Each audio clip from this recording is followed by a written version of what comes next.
Oh. Hello, lads. How's everyone going? Yeah, right. Episode 2. Episode 2, mate. Episode 2, the Beats Down Mics Up podcasts. Yeah, where I explain about my feelings and cry on the couch. Exactly. Let's go. Find sober to cry. and we film it for your entertainment. Yes. I know. But it's now the day after Australian Championships. How are we all feeling? Tired, man. It was a crazy event. It was so good. Yeah. It's so good to just have an event again.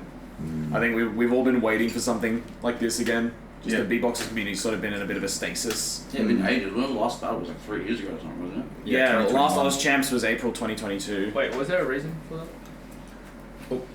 With the Too controversial at this point. Oh yeah, my bad. yeah, don't bring it up. Bro. I think it was just trying to organise it and then trying to. I think I'm not don't know exactly, but I think the vibe was just was hard straight after COVID. They didn't do too well with the first one, and then Well, yes, I think from what I understand is on Oxford Art Factory when that kicked off, it was the biggest event in beatbox Australian history, I reckon, right? Yeah, Like it was massive. We had Sinjo, we had this. We sold out the Oxford Art Factory. We had insane competition. It was a big year. You know, and that was when Tarek and everyone else was around, you know. And it was so big, and then COVID hit, and then I think Beatbox Australia assumed that we still had that momentum, we still had the support. Yeah. But I think what we didn't count for, I say we, I'm not part of Beatbox Australia, but what I gather and what I've seen is that momentum. A lot of people struggled with COVID financially, and so making the flights over to Sydney and things like that just wasn't feasible. Yeah. And so I think it was just a pause. You know what I mean? And then there was just a few smaller events. I think they lost money on when they came back to the factory. At that big venue the next literally the stage next door to us where we were last night. It was there and it was just a bit too big, you know. And then there wasn't as many people that showed up, and then I think it just fell a little bit. Yeah, it was a little over ambitious for a first event back, I think. Yeah, well, I don't even know if it was necessarily over ambitious. I think it was something that you would expect based on what Oxford Art Factory was. You're look how big that event was. Let's not go to a smaller event because we're not going to fit that many people, because we sold out Oxford Art Factory and there were a few people who couldn't make it, and we were at Oxford Art Factory, and then so you're okay, we've got to get a bigger event so we can make sure we can host everybody. Let's get a big sound system, you know, Beatbox Australia's getting big, let's do something big on the quality of GBB level, let's try and push it and let's see how far we can go it.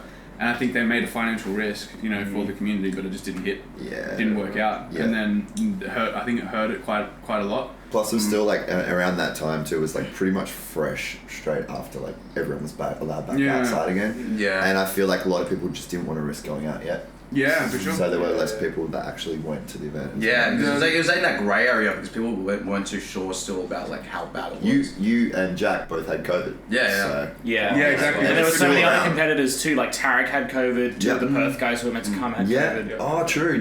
Some of you guys did? Yeah, I think I was meant to go, but it was a weird time. It was just a weird time. Yeah. I think you and Rhett were part of the top 16 that year. Yeah. Yeah. It's good to have some WA boys over this time. Yeah. Man. Oh my god. Yeah. Guys. I think I said last night our top 4 was literally one from Melbourne, one from Sydney, one from Brisbane, one from Perth. That's so dope. You couldn't have a better spread for the top 4. Yeah. I'm so surprised. That means I didn't rig it that way. I didn't realise it. Too controversial. I actually tried to bribe Gale with fried rice the other day. Yeah. Obviously, the fried rice was good enough. So. What's it called? Bribe rice? Bribe rice!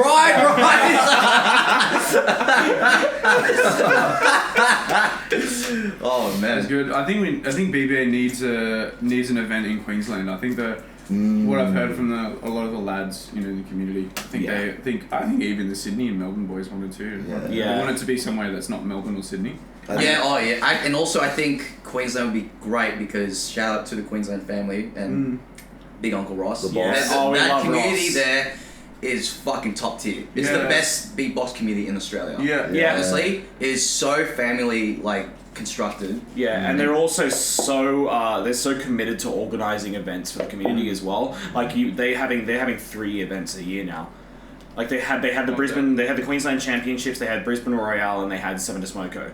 Yeah. Wow. This year. Which That's is just wicked. insane. Like that's the sort of motivation we need in every community. Yeah. 100%. I honestly just think, start rotating it around again. Yeah. Because we started doing that. I keep saying we, but I was just there because I've been in the events since 2012. Rex has been there since 2014, as well, 2013. No, you were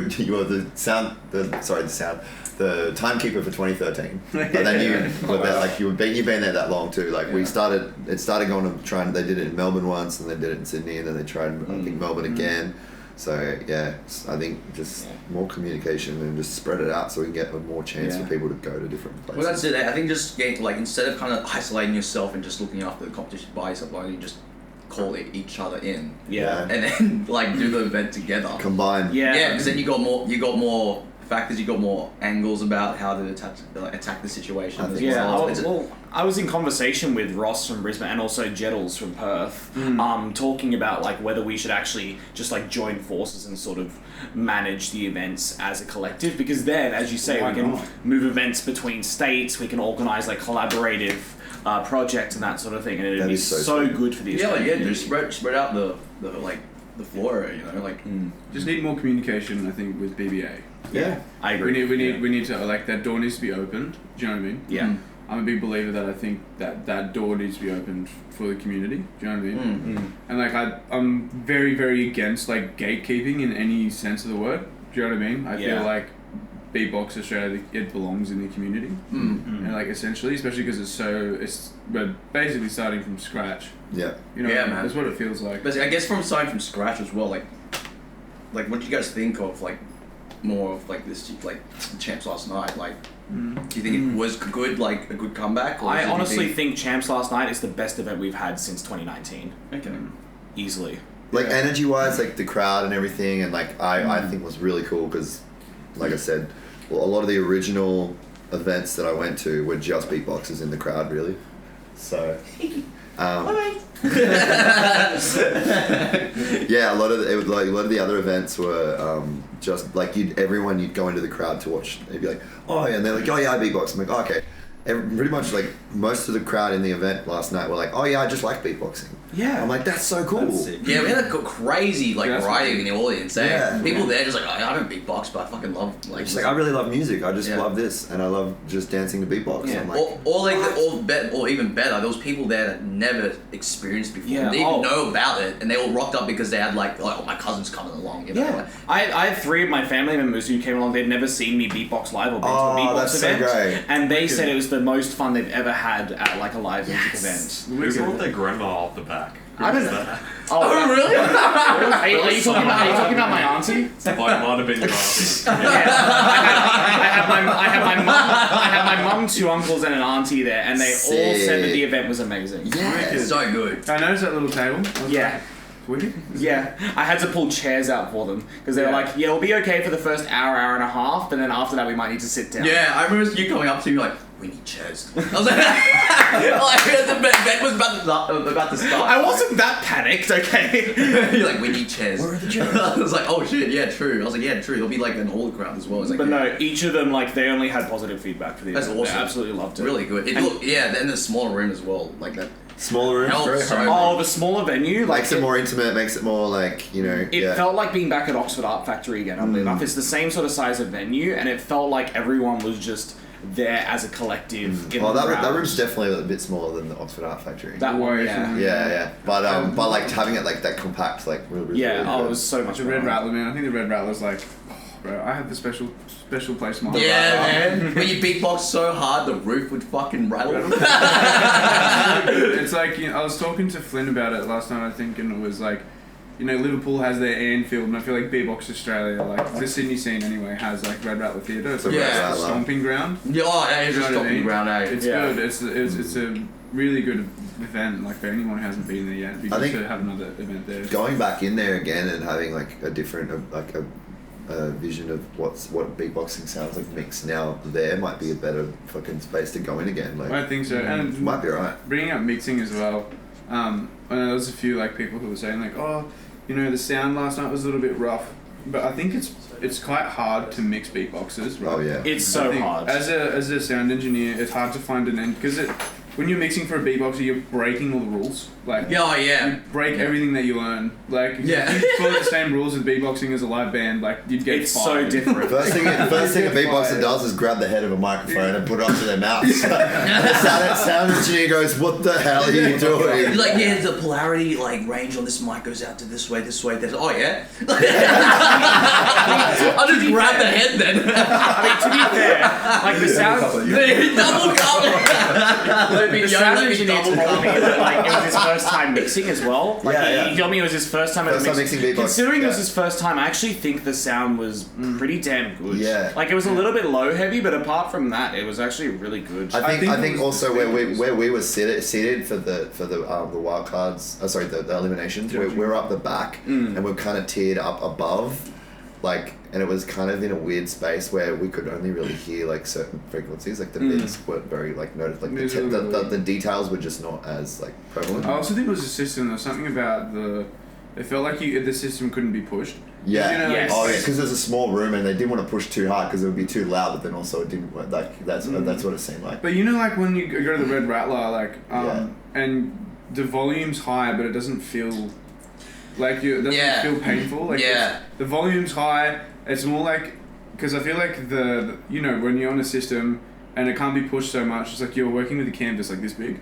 But then when you're on a stage and you have all this power, you're working on a canvas this big. Yeah. It's like you're not necessarily using the whole canvas, but it's like there's so much more room and like there's so much more responsiveness and dynamic range. And I feel like the Red Rattler in places like the Oxford Art Factory, they had that like power that was like, still probably still do, but they had the power where it's like you have that buoyancy, you have that like, you know, ability to push the volume.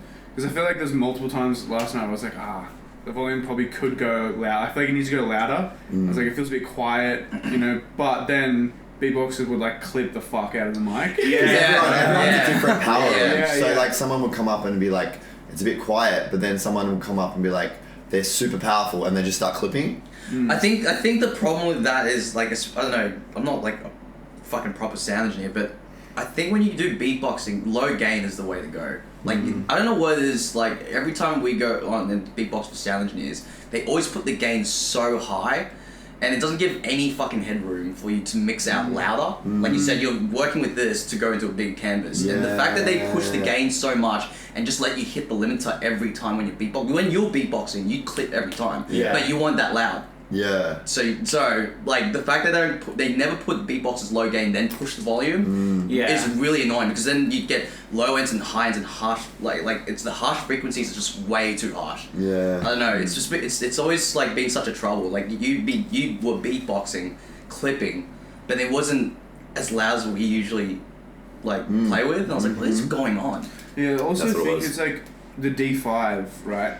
I think audio engineers like Sinjo, Alex, they like, you know, there's people that have been in BBA before and done some mixing. Yeah. The D5, if you look at the frequency response, they're actually kind of a little bit more tilted towards the low end, and they kind of drop off towards the high end. So it's like they're a little bit more sensitive at the lower end, and they're a bit boomy, and then they have a nice clarity at the high end, but like when it drops off in volume. So you actually need to push the highs a little bit, and you need to like EQ the lows in a way where it's like when you turn the volume, you don't turn the volume, because when you turn the whole volume up, you bring up the high frequencies here, but then the bass is always going to be higher. So it's like you need to bring the bass down a little bit and then push the general volume so everything's a little bit more level, and then mix from there. Yeah. Because you have to like EQ with the mic. Yeah. And I feel like when you do that with D5s, it's so good because they're naturally boomy. How is it over in WA? Like, do you guys have a guy, like a sound guy, or like do you just like? Do we have a I don't think so. I think every year it changes. Just a different guy. We have a DJ. I think he does the sound sometimes. Sometimes it's nomadic. Nomadic? Yeah. Oh, Okay. sick. Love Okay. nomadic. I think sometimes they work together. To Yeah, okay. Yeah. The sound has changed every year, pretty much. Yeah, Like, so this year was it's- pretty quiet. Okay. The year before was like in a bigger room, Yeah. so it sounded a bit different. And then, the year before that was different again. Yeah. Mm. So what, like, can I ask, like, what is the events like in WA, and then like compared to what we had last night? Like, Yeah. was the measurement wise, quality wise, and like, I don't know, was that probably like the biggest beatbox event you ever been, or was that the smallest? Like, what was it to you guys? Well, we just went to GBB in last. Yeah. That's GBB. Probably not- But Yeah. in terms of Australian scale, that was probably the biggest. Definitely. And it was Yeah. really homely and like really good to just be a part of it. In Perth, it's like a similar vibe, like really homely. Like we have a really tight knit community. Like we probably have like maybe 20 to 25 beatboxers. Nice. But everyone is super welcoming and friendly, and the people that come to support are just very like they're just there in the moment, and they always bring the energy. It's super nice. Yeah. Yeah, there's no like bad energy towards each other. It's always just like supportive, and we'll try to put on a show like a battle show and stuff. But afterwards, it's always like feedback and how you can be better and stuff. And, Love that. and I felt that as well. Yeah, last night as well. It wasn't just all super competitive. It felt like, well, especially for me anyway. I was just really happy to just be there amongst everyone, and I felt everyone was really supportive. I think a lot of times I would, like, especially with Mr. C, I remember we were like, let's just put on a show. And stuff, and I felt like that's what it was meant to be. It's I feel like it is a show. You got to put on Exactly. A show. I think as an artist at the end of the day, Yeah. and I feel like that's more. I think what beatboxing in Australia is kind of being geared towards is like kind of representing and like showing off the artists. I'm keen for the community to grow in that way, where we get to have a bit more spotlight on the artists. You know what I mean? Because the battle scene's good, really good. I'm just keen for there to be a little bit more presence online, a little bit more like artistic presence in the community, because I feel like that's like super important. And it was really nice to see like all of these artists, like new, even like existing, but have that time where it's like, I think definitely next year, as we've talked between us three, Yeah. hopefully there will be more spaces for that. So yeah. Because I think ultimately, like,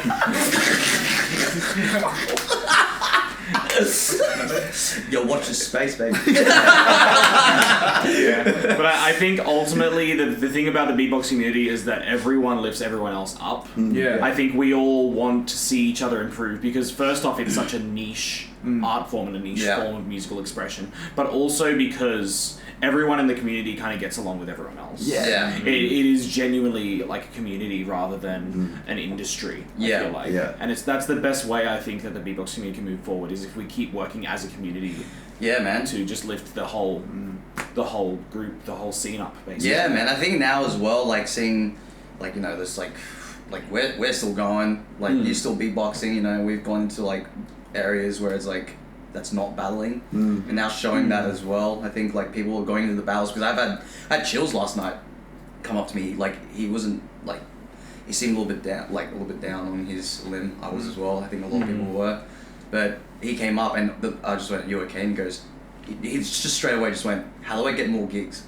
And I went, "Oh, really?" Let's go. He's like, "How do I get more gigs? Tell me." I went, "Oh shit, okay." People are starting to see more like avenues as well, which is really awesome. So like this event is going to spark a lot of inspiration in the community, definitely, because I feel like as well, like I've been looking for gigs recently. I've never thought about looking for beatbox gigs at all. The last few months I've been trying to look for like open mics and things like that where I can actually just perform. Also alternative ways too. Like I think I have a lot of respect for Joel Turner and the fact that he's looking at like youth work and things like that. Because I'm doing music therapy as well, so I'm getting into my last year and looking at like how beatboxing can help youth and develop speech, and how it's a very, very accessible instrument for people from low socioeconomic backgrounds, because some people can't afford a guitar, but you can afford beatboxing because it's free. And it's like the community and how well equipped it is, I think, to kind of foster that. There's just like exploration of identity. I think it's like really important in the community, because like a lot of people are allowed to explore their artistic identity freely without consequence. I think that's good. And I feel like a lot of the feedback is very positive, and I feel like there's a lot of like group like community therapy in beatboxing, and I feel like it's so important. And it's like seeing people like Joel Turner, Mr. C, people out there who are like kind of operating in that sphere as well. Yeah. It's like super important. So like, it's good to see the community kind of diversifying a little bit and kind of like, you know, Also collectivifying, you know. Yeah. Also Bradley. Yeah. Yeah, Bradley, 100%. Yeah. I was talking to Bradley as well, and I might be teeing up with him in the future as well. let's Yeah, he go. told me about that. Yeah, it'd be sick. Great. Bradley is a music therapist, by the way, and he's a beatboxer. Taught Rex a few of his little vocal techniques. Yeah, he was actually my first singing teacher. Like, he got me off with the first I guess like first principles of it. Yeah. Super cool stuff. Yeah. Like just, Shout out to Bradley. Yeah. Yeah. It's kind of building on some of the work as well from like Caleb Mulladine, what's his name? Mark Martin. Martin. Yeah. So, pretty awesome stuff, and even Brisbane, you know, like. Yeah.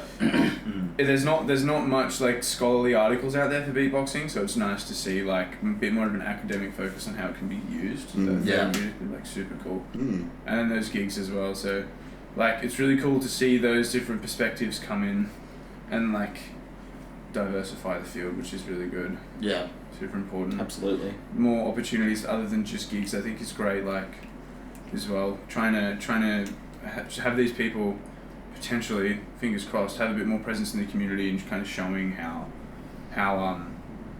beatboxing can lead to other different, you know, places, and how beatboxing can follow you into different career paths, and because it's hard out there, like getting gigs, it's not easy. It's like being a beatboxer is not fucking easy. No. Like most of the time, you're like, let's say like in performing industry, right? Like you're going out, I beatbox, and I'm like, oh, okay, and they expect you to fucking do Snoop Dogg or something for 2 minutes on stage. I'm like, no, that's not beatboxing anymore. Like it's completely different. But except people just don't understand. Unless Like, you're Jolton. No shade. It's completely different now, you know. Like, and people haven't, like I said, it's so niche. People don't. Not a lot of people. Let's say even Sydney. Not a lot of people in Sydney follow it. So then people don't really know the full potential of it. Yeah. You know. Yeah. It's still a party trick or a gimmick around. In Australia, I like most of Australia, that is still a party trick. Like, it's still like, it's always like, even when someone's like, oh yeah, like I like perform beatbox, they're like, oh, like, so like, do you use backing tracks or do you use that anything? I'm like, no, it's just two guys, just four guys, two guys, just like, we're just jamming. Like, what? I feel like that's true in older populations, but some of the work that I've done with kids and children and infants and things like that, it's very different. Like the attitude is like, beatboxing is amazing. Okay, that's cool. They want to beatbox instead of learn how to play the drums or guitar. Beatboxing is like the coolest thing ever. So I think there's definitely like a shift in the paradigm where it's like, you go to people who are older and they haven't really been indoctrinated into beatboxing as an art form, they don't care. Yeah. But like, they're like, oh yeah, that's cool. Like, that's unique. I'm sure we've all had a conversation. It's so passive aggressive. We've all had a conversation with our family, you know what I mean? That's different. Bro, what's that? A bit of beat bopping going on? Yeah, That's not what I expected. How's your beat bopping going? That's what my dad calls it. He's like, what's the beatbox like? Beat? What's the beatbox like? Actually, what's it like in Perth? Like, is it quite well known in Perth, like beatboxing? No, it's very niche. As well, yeah. It's just Australia, I isn't feel it? like But I just wasn't sure, like, different cities would be a little bit different there. Yeah. How about Brisbane? Brisbane? Oh, right, yeah. I'm only just getting into the scene. There's a couple of jams the fellas put on every now and then, but like, I wouldn't have known about them unless I started rocking up to, you know, the performances. So this is your second time in a battle now, right? Or event, like. Damn, man, that's sick. Man. Insane. Popped off. That's great. So dope. That's so cool. Did you guys prep heaps for the comp as well? You guys did a lot of prepping? Well, these two had the Perth Championship a week before. That's right. You took the title, didn't you? Yeah. To be fair, I only had about 2 weeks of prep. It's crazy. And then it's so crazy. I think I started preparing for Oz Champs on Wednesday.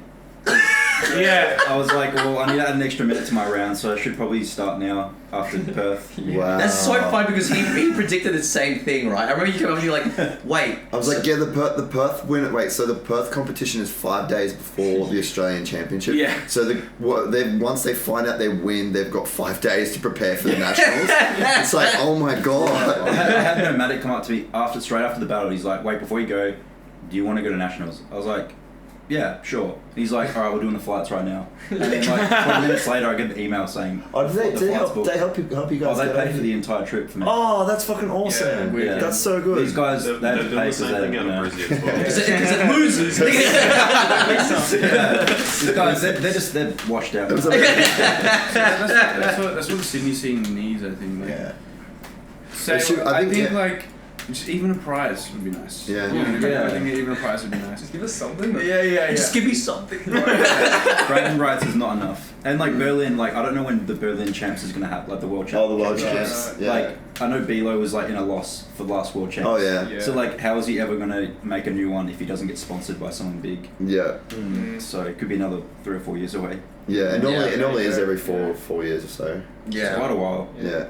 That means I think it's potentially 3 more Oz Champs could make it Yeah. That's true. if we do one every year from now. Just send all of them. Yeah, if that happens. Send an Australian Send all of army this. over. Yeah. It needs, Just send like 9 Australian representatives. And It's overwhelming competition. we need to inject all of the old beatboxers back into the battle format. That'd be Like crazy. bring back Zafar, bring back Jake Kemp. Like Fucking hell, yeah. everybody, get everyone back. You know what I mean? want to run a Legends event and like get all of the old That'd be school good. champions. Oh, that'd be back. crazy, yeah. Yeah, get Connie back. Maybe not even for a battle, maybe just for a showcase night. No, I get Callum will win, I want to though. see him battling. Callum. Oh, true, he won in like Yeah. 2016, wasn't it? 2017. Yeah, he's. Who knows? Yo, bro, man, he, remember, like we said, musicality, technicality, physicality, it's just like originality. Physique. What did we add? We added charisma last night. Yeah, I added style points to Brunny's suit last night. Artistry, love the suit. Literally just 5 extra. Oh, I was like, he's yeah. Broadway. That was Broadway, your beatbox Broadway. Beatbox Broadway. Broadway effects. Runway. Broadway. It was just that, but that's the thing. I think You know how you wrote down kick for CLR's wildcard? For me, it's just suit. Yeah, literally. Yeah, Callum's kick, Brunny's For those who suit. don't know, when we were judging the wild cards, I went through everything. I was like writing notes on everybody. And then I think for Callum, I just wrote, that kick is fucked. Like, because if you look back at Callum's wildcard, his original stuff, and you listen with like headphones on, and you the listen kick to, resonates. You listen to Right. the sound and the difference.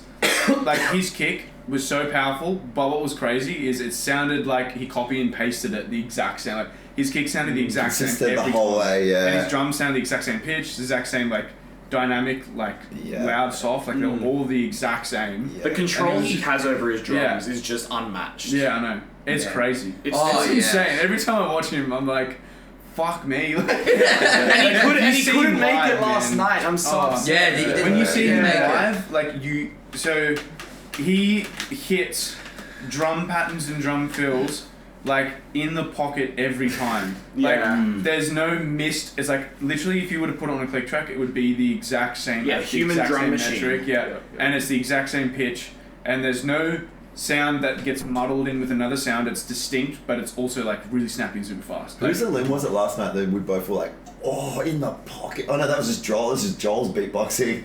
And we were both we were just like fucking in the pocket right now. And I was like, what the fuck? It's just Joel just fucking beatboxing, like just. I was like, fucking hell. Yeah. So good. I've never heard Joel live. It blew my mind last night. Insane. Yeah. I got so much respect for Joel. He's iconic. I can't do that shit. He's the first beatboxer I ever saw. Yeah, really? On Australian Idol in 2003. Oh, of course. I watched it with my family, like sitting in the lounge room, and I saw him and he's like, Australian Idol. And I was like, what is that? I need to learn that. Bro, I would have been 1 when he was on Australian Idol. That's fucked. That's crazy. Yes. Whoa. Damn. Whoa. Lil Brunny. Lil Brunny. He was a rock star, man. Have Yeah, you it seen- was. Do you remember you, The doc. Rex, and Jack sat in garage and we watched the documentary on like the original beatboxers, like Tom Thumb, Joel Turner, and Yeah, Hope Hope One. One. the Hope one. Yeah. Oh, I've still got that You DVD. still got that? Yeah. It's a must watch. What's it called again? It's part of the when he did the Modern Day Poets Yeah. album. They had like a thing where they got a whole bunch of beatboxers. Like Australian Idol did a thing with, and they travelled to different like shopping centres, and they called it like the Beatbox Alliance. And they found different beatboxers from different states, and they formed them all together, and then they toured with the modern day poets. Yes. So then they had all these different beatboxers. Like Joel Turner was rocking up to festivals, and people were lining up to get his autograph. Like, it was like massive lines. Like the beatboxing was just different around that time. Like it was just so different. Well, and we've been so fresh at the time, you know. Yeah, Just it was hearing something fucking- new. But he also Joel Turner, bro, his voice, like he's such a good voice and his guitar skills. First like, world he's a champ. musician, you know. Yeah. First world tag team world champ. Was True. Tom Thumb. Oh yeah. Yeah. Yeah, right. Yeah. Good piece of Australian beatboxing history watching that stuff because you're like, whoa. And then when you look at it, you're like, fuck, that could have been any one of us. Like, do you know what I mean? Like, looking back at that, like, can you imagine just like being in our position and then all of a sudden some manager from like Universal Studios or something picks you up and they're like, we're going touring around and this is what we're doing and you get paid and people are like flocking on TV, like signing autographs, you're massive, and then all of a sudden the manager like undercuts you and like, because I don't think there's a lot of confusion like why wasn't Joel Turner performing? Yeah. And it wasn't because the manager took his name and he wasn't allowed to perform under his name or something like that. I don't know if that's true. I know that happened. I know that happened with Thorson. Because he was on like Denmark Got Talent. wasn't he? Wow. And It's then just that's why really- he had to change his name to Blue Lippy. Yeah. Right. Because he couldn't be Thorson anymore because they Took his name. And So like, reality wow. shows, whenever That's if you're ever so going to do a reality show, just Yeah. be careful with contracts. Cause they can take your name and then they can keep it for as long as they want, or however long the contract is. Yeah. And then you go to perform, for example, under Luke Bellamy, that's my name.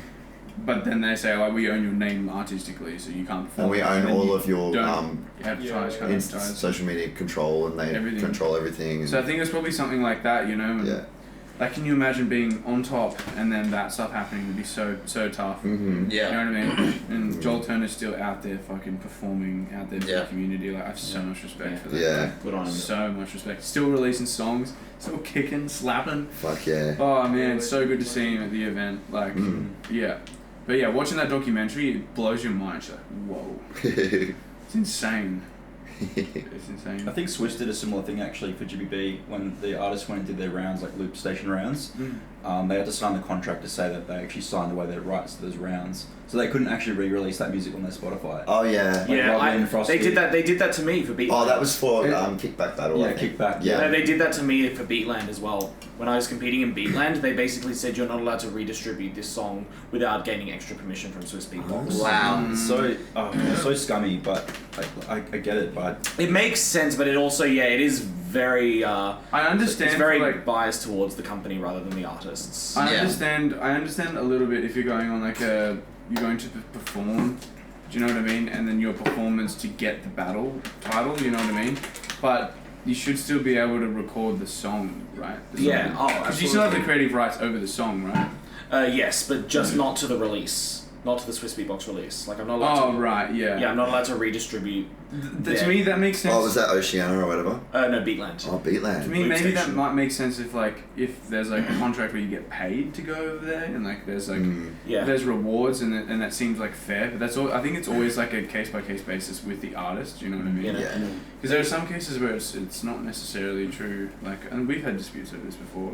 You know? Yeah. We've 100 But times, it's like it's a tough thing, especially because you're a beatboxer.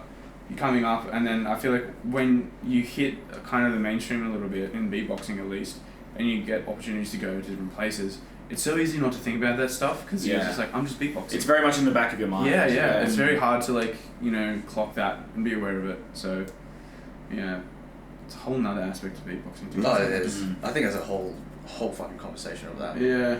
I think Luckily, we're not at the stage where we need that in the Australian scene yet, though. Yeah. And I think You especially should be with aware of it though, because you don't know. Gotta be aware of it. Someone might come in and just dominate the scene, and then just immediately go to GBB and win it. Like, you know, it's just what happens. Yeah. Oh yeah. I mean, that was Codfish. Yeah. true. Yeah. Yeah. Oh yeah. Joel did the same. Joel did the same. Went over, one Aussie went over and won the whole thing. Yeah. That's crazy. It's actually iconic. It is. It really is. Do we want to talk about champs at all? Oh, I think we should. Considering it was what 12 hours ago? Yeah. Oh, 100%. Yeah, oh my... Well, going on that event again, it was so much fun to just... For me, it wasn't even competing, it was just jamming with everyone again. It really just felt like the community was back together doing what we do best. And I think that's exactly what we wanted out of this event, and I think we got that. Yeah. No, it was crazy. I think it was definitely like, for me, it was a huge reality check. Huge reality check. I hadn't battled in so long, and like, I had my nerves completely take over. That had not happened in so long. I do fucking extreme sports, and I fucking had a nervous breakdown performing a beatbox track. Yeah. And I perform regularly. And it was like, wow, huge reality check. Yeah. So that was like the very big eye opener for me. So yeah, it was nuts. I think it's good though. No, that's what I'm saying. Yeah. It's good. It's good because then I know what the next step is. It's like I said, a reality check. Yeah. So then you know where to go from there. It's like, oh, battling's completely different. Like I completely forgot about that. This isn't about like, you know, it's like. I'm not given like an hour to perform like I am with Gale and stuff. Like you're given like 3 minutes, show us your best stuff. You got to beat the person in front of you. Go. Yeah. What? Okay. Fuck. And then you get through that, and you have to battle someone else who is equally as good as you. Yeah, you're like, oh fuck, it's crazy. It's also like, because you've been in the scene for so long, I think, just going back into it, and like there's a level of like, you feel like you have to perform because you've been in the scene for so long. Oh yeah. Everyone knows you. Like you've been in the scene for a while. Yeah, so man. There's that pressure on top of that. It's a pretty big thing. There's like the mental health around battling is like it's real. Crazy, especially man. When like everyone knows like, you know, this is Rex. You know, like he's coming back. We're having Rex fight again in battle. Oh man, I had like so much pressure. I had people come up to me like, yeah, like you're a legend in the scene. I'm like, I am? Okay. And then I'm up there, I'm like, oh fuck. Like, so the last podcast I was talking about, like, you know, it's really, I think coming into it really should be a battle of yourself. And it is. Yeah, and I came in, like, because I had, like a week preparation. I was doing, like, sauna, you know, trying to, like, sauna meditating every day, setting up my rounds, trying to keep myself calm. Just doing a lot of like emotional regulation and stuff like that, and I just came to the competition. I'm behind stage going, oh god, none of that works. I feel like that's just performance anxiety that everyone gets as well, though. But like, because like for me especially, like I've had so much performance experience in so many different spheres. Whenever I get backstage for a beatbox performance, I'm always just like breathing to myself, just trying to calm myself down. Go out there. It's like this whole trip. Even Luke and I backstage, like when they were announcing who got into the top 8, we were nervous. Yeah. Like, oh my god, I'm so scared. I'm like, I'm not even battling. I'm like, I'm freaking out, man. I mean, you had to make all the hard decisions too. Yeah. What are you boys? Like, you guys probably prepped for well, not really, but but you guys probably had to prep for a bit and then rocking up. Like, were you guys nervous as well? Yeah, this guy only prepped on Wednesday, and then when he came, he's just straight on the beers. You want to know the night before? The night before we went out to the shopping centre, and I literally just bought a pack of Monster and be like, "Yep, this is my fuel for the next few days." I with Jordan as well. To be fair, you can't out me. Bit of can of courage, mate. Can of courage. My favourite. So much nerves though, man. It's I think that's so weird. Why would you drink? I think it actually. You gotta zoom onto the can. You gotta zoom on the can. I will. Yeah, Gale, just show us the logo real quick. Where is it? Huh? Where's the logo on that? That's not, no, we've had that, mate. Yeah, you can't do it. You're not sponsored, mate. I'm just a chill guy who likes to drink alcohol a little bit. I'm just sipping on a spritz, you know. I've done my two. That fucking song. Sipping on the spritz. I've done my 2 intense fucking sets this weekend, and now I'm just chilling. Yeah, you have I could vibe with everybody. I didn't get to see anybody like at that whole event. Like, I just like hang out and just like have a good time. It's like. Tell you who I miss. Do you know who I miss at that event? Like, what would have been really good is having Zafar, man. I miss Zafar. Yeah. You guys remember Zafar? Oh yeah. Fucking. I feel like he was the mother hen of the beatboxer community. You know what I mean? He was the mother hen. He would take people in and he would like talk to them. And he would give them love and motivation. He was a very good idol, role model for fantastic the beatbox community. Yeah. I feel like no one trains like Zafar. Who is that? Sorry? Z-Man. Oh, right. Z-Man. Yeah, Z-Man legendary, man. Two-time Australian champ. Yeah, man. Yeah. Where is he now? I'm not sure. He's still around. Yeah. He judged when for Gale when Gale won. He judged the year before as well. Jake Kemp. Yeah. I've judged with him a few times, which is amazing. Cool. Yeah. He was the biggest influential figure on me, I think, when I was going to the community. Mm. And I think like a lot of the community benefits from like that mother hen mentality. Because there's so many like young people that come in and they want to know what's going on. I think it's important to have that time, you know, to like cradle the newcomers. But like I think maybe next time we should do a little after party thing. This is awesome. Like this thing here is getting people around and jamming. What you're doing is so good. Yeah. No, thanks, bro. You know? Yeah, I really want to push more of it. Yeah, and especially like, dude, the Australian beatbox culture is fucking gold. Oh, we so talk good. so much shit. The world needs to know. And like, I think I love the attitude that we have towards beatboxing as well. It's not like, I don't know. We're not like. It's not like teenage boys just going head to head, you know, we're actually like, you know, we're trying to help each other out. Like, I was versing Hyper and he looked at me and goes, I love you, bro. I was like, I love you too. Good luck out there, I love you too. The mentality's shifted a little bit, like a bit more mature. I remember we were first battling, like you didn't know anyone and then you just like huddle on stage and then you like, battle and then all of a sudden you're really aggressive and then you huddle back off stage. Yeah. It's so funny, you're this like nerd from outside the one, you're on stage, oh fuck. And you get off stage like, why did I say that? Just don't watch me verse Bilal. No, bro, like you say that and then the link just pops on the screen.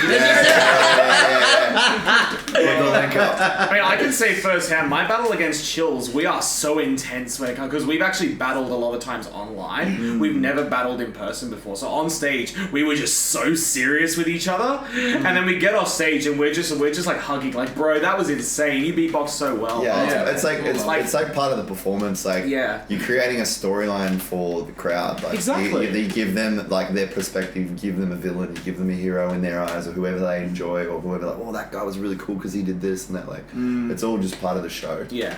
But like, if you don't know that behind the scenes, that's pretty much all beatboxing. All beatboxers are just like that. Oh no, yeah. Behind having an intro song to come on battle would be so fucking good. Oh my god! Everyone's got their own song. Dude, we should adopt that idea for if like. Yeah, if we run an event, absolutely. Yeah, dude, that'd be fucking cool. And you that'd be so good. And you can put whatever the fuck you want. Yeah. So you could have like the Wii music or something. But then you could go to the other end of the spectrum and have like an Elden Ring boss. Or an Elden Ring boss or something. George. Oh no! I imagine Brock with a cape and his Muay Thai pants. Everybody was kung fu fighting. That'd just be fat ridden. When his sunny's on in the fucking Muay Thai shorts. You didn't see him last night. He looked like he went for a fucking 5K run to the next fucking Muay Thai gym in Thailand. He looked like he just came out of a WWE fight.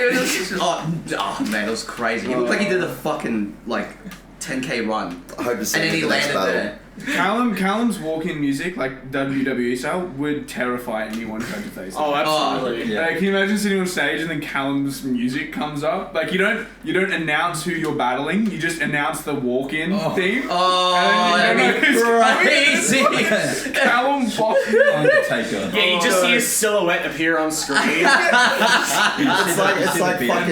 It's like a fucking From Software fucking orchestra. Like, Bloodborne, like Claire Beats. Yeah. Fucking hell. That's so funny. Oh shit. Oh man. Yeah. Actually, about for last night, it's like all of us. How did you guys feel and feel you went in your limbs? Should we go along the line? So yeah, sure. Well, with the limited prep time I had, I was really confident with the first 2 minutes of my round because that's what I did for Perth Champs. And then during the week or Wednesday, I was like, well, I've got to have an extra minute. And I performed it like when I was practicing for it. It sounded good in my own head, and you know, I didn't get to practice on a mic. But then I went on stage, and it was actually probably the least stressed I felt for a battle. I was more stressed for Perth champs than Oz champs, which is Really? crazy. Wow. Yeah. But I think I knew because I as much as I wanted to win or get in the top 8, I knew that I wasn't prepared for it, and I didn't want to be in the top 8 if I wasn't prepared for it. Like I want to go into a battle knowing I deserve this win. Yeah. But you know, I could say the same for Perth champs. Like it was 80% freestyle. Yeah. And I feel bad. No, I don't feel bad. I won. You know, it's fine. I remember your bass, like the very like opening bass that you did, like had a really nice tone. That's what I remember. Oh, it was like.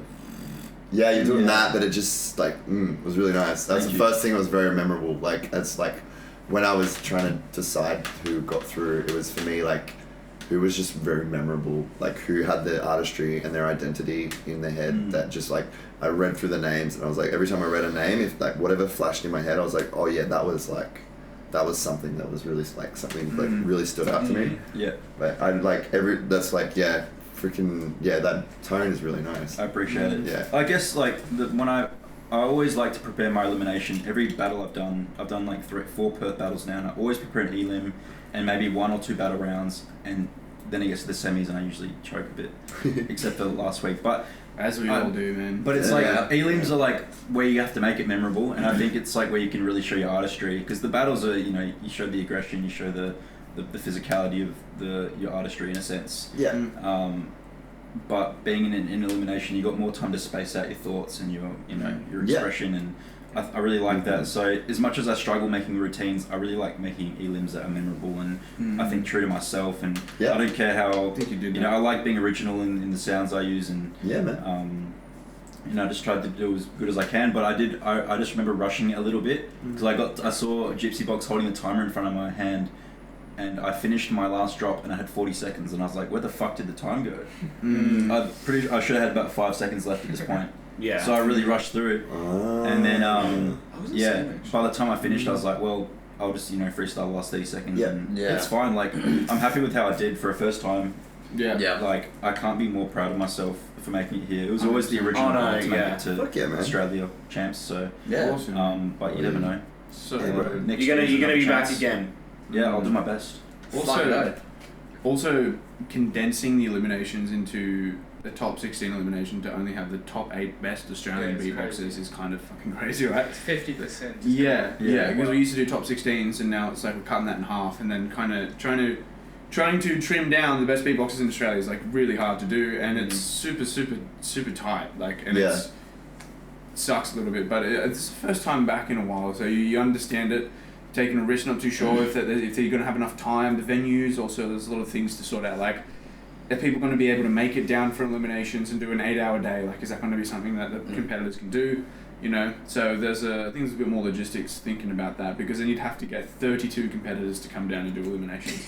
They did that in USA Champs recently. They did. It was like 100 people. 110 or something. In like China and Japan, they do that. They have a whole day before the event where they just do a day of the judges just do a list. So good. It's so good. I went to Japan. I was in Osaka with Edo Man, and they were doing a beatboxing battle there, and they did seeding rounds, the eliminations halfway before in the day, and the beatboxers were jamming around, just hanging out, and then they went back and they did the battles at night, and it was such a good time. But how do you sit through and listen to 100 people? Like if you're a judge, you sit there and watch 100 people. Yeah, that's like 4 hours of just elimination. And just be like, how do you okay, that one should get in, that one should get in, that's... Well, even the factors of imagine fucking audio exhaustion.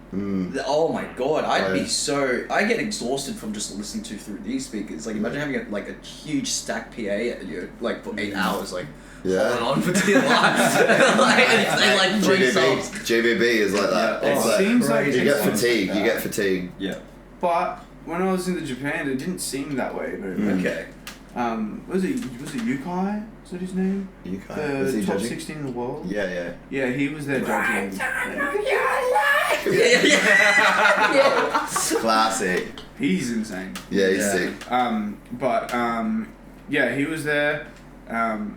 bunch of wicked Japanese beatboxers, man. They're crazy. So good.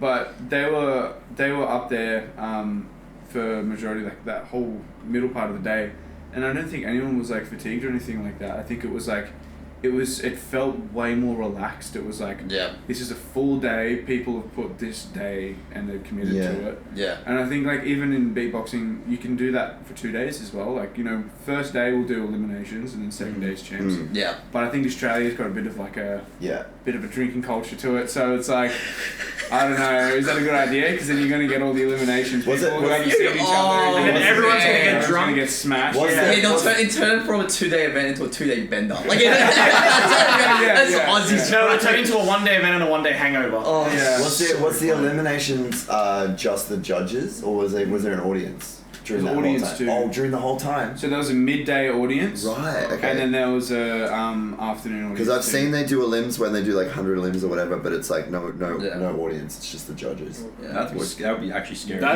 know. It's like it's like what do you like a freaking recital or something? It's just like like a music exam. You're like sitting there and you're like. They don't even know about that. Writing notes all the time, but no smiling. Did I just they're not judges, they're adjudicators. Yeah, adjudicators, yeah. So what do you guys think? That's it. Yeah, I think Did I get it? Performing. Fuck off. Did I get into Julia or what? Fuck off. Next. Like Australian Island. Next. Yeah, Simon Cowell judging beatboxing. I mean, he has before, I guess. Yeah. I just don't think you've quite got it. Can you imagine saying that to a beatboxer? Fucked. That'd be so bad. Tear me apart. You could start the event at 3 o'clock or 4 o'clock, you know what I mean? Yeah. And then, have the eliminations, and then you could have like and sound checks at 6 a.m. Yeah. Sound checks at midday. Elimination start at 3 with 32 beatboxers. Come 6 o'clock, doors open, you know, and like people can be in there and they can just like start early and there can be like a full day thing. You know, a few food trucks out the front, like things like that. Like picking the right venue. Get Jared. Bit of lawn bowls out the front, mate. Bit of figgy bowler. No, but like is this how you slip in? You want to do an event at a figgy bowler? Mate, it would slap. No, but I think it'd be good to do like an elimination with 32. That'd be pretty cool, yeah. I think with the so 32 a limb, but then a top 16 for top 16 for battles, because I mean, seeing the amount of sheer like beatboxers that like. Yeah, I think the level's so high now that we do have a full 16. Like, and I think if you give the community enough notice, people will be like, all right, because it's gonna get. What was so interesting when they did for Worlds, when they did the top 32, I think it was the top 32 for the battles at the Worlds, and you could see like that there wasn't enough people at the 32 level. Like, so you could see the ones that were like really like more like the top. There was like a top 8 that were like you're like, oh shit, they're in, and then the top 32, the battles weren't as like crazy. Yeah. And then it like got to the 16, and then it went like so the other guys went flying through, and then like but I think maybe Australia's at the 16 level like now. I think so. Yeah. So 32 is kind of exhausting. Because we have done a 16. We've done a 16 before at Oz Champs. I'm pretty sure. Yeah, we have 2014 or 2015. No, I thought the 2019 was top 16 as well, wasn't it? No, that was top 8. Was it? It was you against Rhett for top 8, and Gale against. I was Eddie versus Rhett against top 8. No, that was Tariq. Sorry, Tarek. Tarek. Yeah, you versus Locke. No, Rex versus Locke. Oh, Gypsy Box. Gypsy. Yeah, that's it. Yeah. Gypsy said he's the token because you beat him in the top 8, and then you won, and I beat him in my top 8, and then I won. There it is.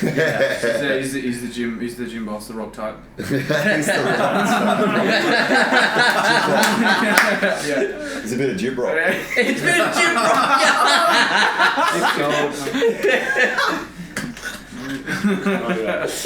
I feel like top 32 though, it's a lot of rounds. That's It is 9 rounds including That's stretching it too much. I think that would kill most beatboxers for like material that they can actually use. Oh yeah, true. Apart from Dwayne. Oh yeah. With his list of like 70 routines. Top 64 you need 3 albums on you. Like to fucking get through. Oi, hear me out. I still have the 16. Alright, hear me out. So, festival. Imagine a beatboxing festival. Always. Alright. Oh, Millsy's already planning it. Sweet. Beatboxing festival. Everyone's Pokemon, right? Sign up. Day starts at 10 a.m. Alright? You go collect your Pokédex and your hat, and there's gyms everywhere around the festival, and you got different gym leaders who are like previous champs. And you have to go and you have to collect badges, and then eventually, at the end of the festival, you verse the Elite Four. Yeah. That'd be fucking crazy. Why would that actually go hard? That would go so hard. A few-day festival. That'd be mad. And you can go in whatever order you want. Yeah. Like, so people go around and yeah, that'd be sick. Oh man, that has been an idea I would love to do. That'd be so sick. You want to actually help me? I'll organise that with you. I reckon it'd be so sick. Definitely like a beatbox festival or beatbox doof. Like in Australia, like with Australian culture. Yeah. Oh man, go so hard. It'd be so cool. Just like beatboxers isolated. $100K.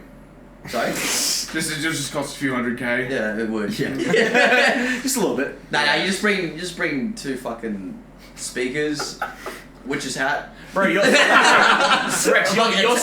3x3 gazebo, out of the middle of the bush, none. Rex, your sub can shake a suburb, let's be real. Yeah, I think it's pretty good.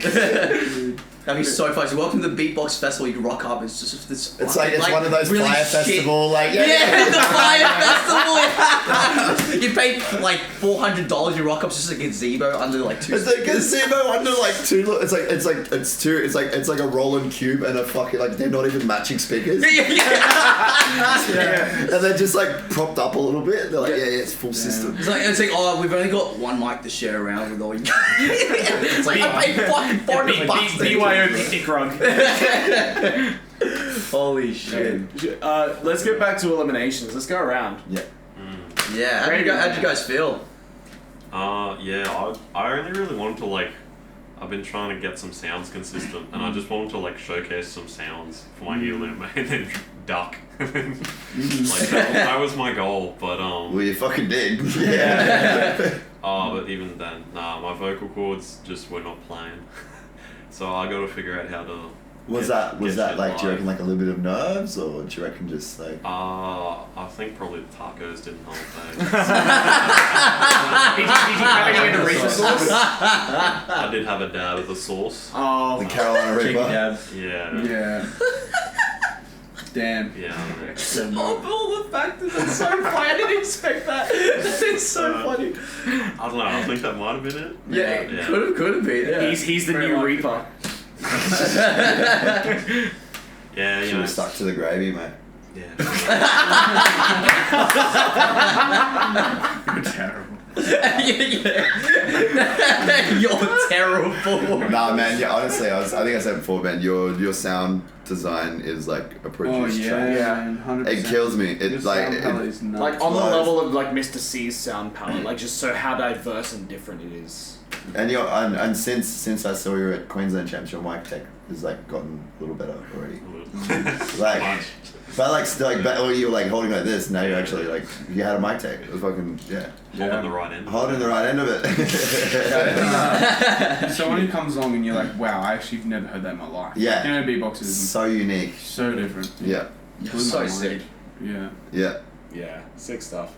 Buddyman. Yeah, mate. Buddyman. Made it through. Yeah, you made it through. You went to top 4, didn't you? Yeah, man. I had to battle this guy. Yeah. I think it's been like a goal to just come here as well, just to go to Oz Champs. Meant to go last time, but it was just a weird time. So but I feel like I picked the right time, like I said last night as well. And coming with these guys as well, just to have a bit of a crew. I feel like last time I would have just come alone, and it would be a bit different. But just having them as well, and we're all competing, we're all in it together as well. And I feel like if any one of us made it as well, it would have been just insane as well. So it was just good. It was a good time, and in regards to elims, I knew that every beatboxer on the list was just insane. The level was so high for me. I knew that. I had to put a lot of effort into the elim. I couldn't just half-ass it sort of thing. And I think leading up to it, I had prepared some sort of different style, but then 3 weeks or 2 weeks leading up to it, I was like, man, this is not really me. I just need to focus on my stuff and just do my thing. And thankfully it my stuff, my thing kind of got through, and I kind of just stuck to my rounds, to be honest. And it's just thankfully it was on that sort of level, and I'm just happy that I could do my rounds. I feel like that's the main thing, that because you prepare all these rounds and the fact that you can kind of perform all of them is What I loved with you was like you had some like really sick grooves and some fucking really sick swings and some power, like little moments where like the dynamics are just power just out of nowhere, but then it come out to something else, and then you just feel this really sick vibe. And then like your third place rounds, like you had started doing some singing. We're like, wait, where the fuck did that come from? You're like, I really enjoyed that. It's like shit. I thought I just had to pull out my most difficult stuff early. I thought that was the way to go, but maybe a bit of balance would be better and stuff. But I understood that it was like very much a show, and I thought that I just kept repeating that in my head. It's like, just put on the show. Smashed it. Good mentality. No, it's still, it's still going.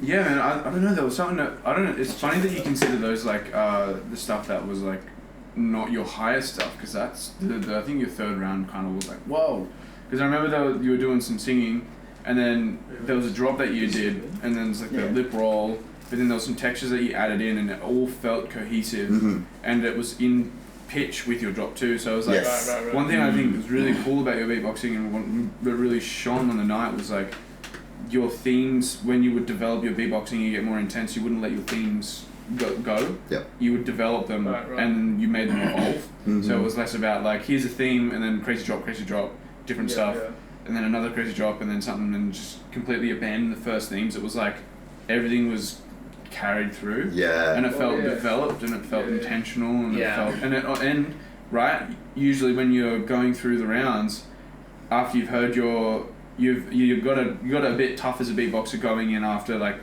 people have heard you already for like 4 different rounds before they've heard you beatbox and know what you sound like. Then coming back with something refreshing is like so hard to do. Do you know what I mean? To show that versatility and that difference, and say that you've like it showed that you've like got a wide range of like palette sounds, but also like you've got a really good understanding and grasp of like what kind of music you want to make. You know what I mean? Like I really felt that like in those last rounds you were like, this is like me. You know what I mean? Like there was felt emotional. I think I was able to connect to beatboxing in that way, and it was really refreshing. It was so good, man. It was awesome. Well, I think I put a lot of focus into like trying to arrange something, put some stuff together, and I don't have like the most unique sounds or something, but I feel like sometimes you can go for like a unique approach, maybe a unique combination of sounds, or a unique like arrangement, production and stuff. Yeah, you don't need unique sounds to be amazing, 100%. But honestly, last night was just such a good event, and compared to like Perth, it is quite a big step up, not just like event wise, but just level wise, which was amazing. So and it was crazy as well, because we went to Japan, that was GBB, and then we did Perth, and then we did Australia, so it's just like 3 beatbox events a month. Within 30 days. It's crazy. Wow. Yeah. That's crazy. 1st of November was GBB, and then 30th of November was Champs. Yeah. That's crazy. But it was cool, and it's nice to do it with you guys. So. Yeah. That's mad. So it's been you 3 just been doing little beatbox tour. Beatbox tour. That's crazy. But we didn't get paid, we had to pay them.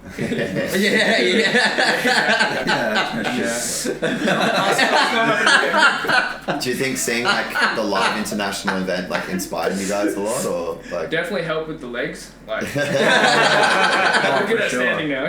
Yeah. Look, summer's coming up. And I got to show the legs. You gotta let them know. Build them up. You're right. And then You gotta let them know. sun's out, legs out. Shake the calves. I mean, definitely like in terms of the atmosphere, you kind of like you were used to it. I feel like. I feel like that helped them as well with their nerves as well. Yeah. Just like understand like we've been in this environment before. So, yeah. I find like you go to an international event and you like without even thinking about it, you start like soaking in like just inspiration and ideas. I think the one thing I learned from GBB is like creating moments on the stage. Just try to create your own moments. And it's obviously easier said than done. It's creating but not forcing. Is like it's like the real tough thing to like. You don't want to like try and just make a moment because you want to make something because you want to do it. Like it's just when they happen, you're like, oh, that was sick. Like that was special. Right. I was talking to somebody about it last night, and there was like they were talking about how they want to come on stage and they want to own the stage and they want to, you know, have that kind of cocky presence. And it was like, that's a good goal to have, but it's like, that's not something necessarily tangible that the audience can like relate to. It's like, that feels like more like a side effect of your music. And relating it back to what you did, I think there was like,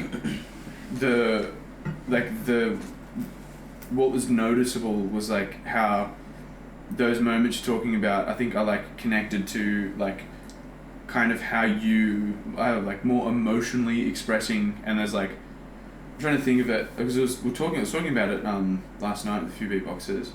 It was an interesting discussion just talking about how because like as a beatboxer you're an artist, and people when they listen to music they're expected to hear like kind of what you are as a musician, you know what I mean? Yeah. And so battles are like this weird thing where it's like you're trying to do some crazy shit and be the best beatboxer technically or musically, but at the same time you also have to fill the role of an artist as well. And it's so hard to like kind of tread that line where you're like, here's some awesome technique, here's some all of this stuff and textures, but it's like integrating like your artistic vision into that and using those skills that doesn't take away from like those moments. And I feel like there were a few moments last night where like you could see the artistry kind of blended with the battle, and there was some big moments. It was really good to see. Yeah, because at the end of the day, people don't want to hear you sound like someone else. They want to hear you. So. Yeah, exactly. Yeah, I mean, but it is difficult, for sure. So. I think it's one of the hardest things to do because it's like you can learn and have the most insane sound palette, but what's hard is like understanding like your own style. And like integrating it in a way where it's like just a unfiltered form of just like freedom of expression that comes out as who you are. Do you know what I mean? Yeah. But yeah, I don't know. It's really good. It's really that's the toughest thing I think in like the battle format. At least in Australia, for what I've seen, is integrating that artistry into that battle persona. Yeah.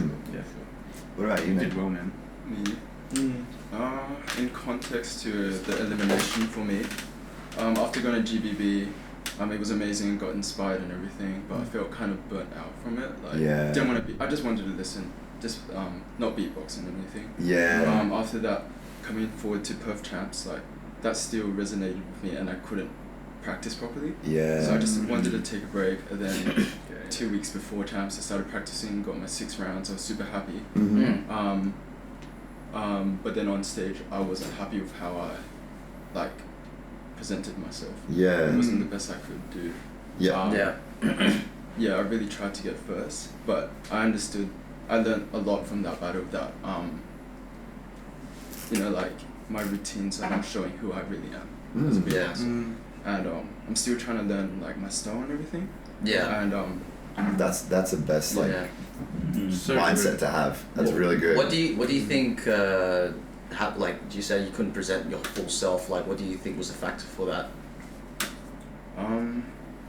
Was it like nerves, or was it something like Both.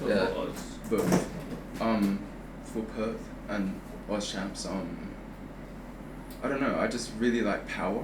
Like I just like showing power, but that's not something that I should always use. Okay. Like, I need to experiment more with. I have some experimental stuff, but I don't really show it off a lot. I'll see.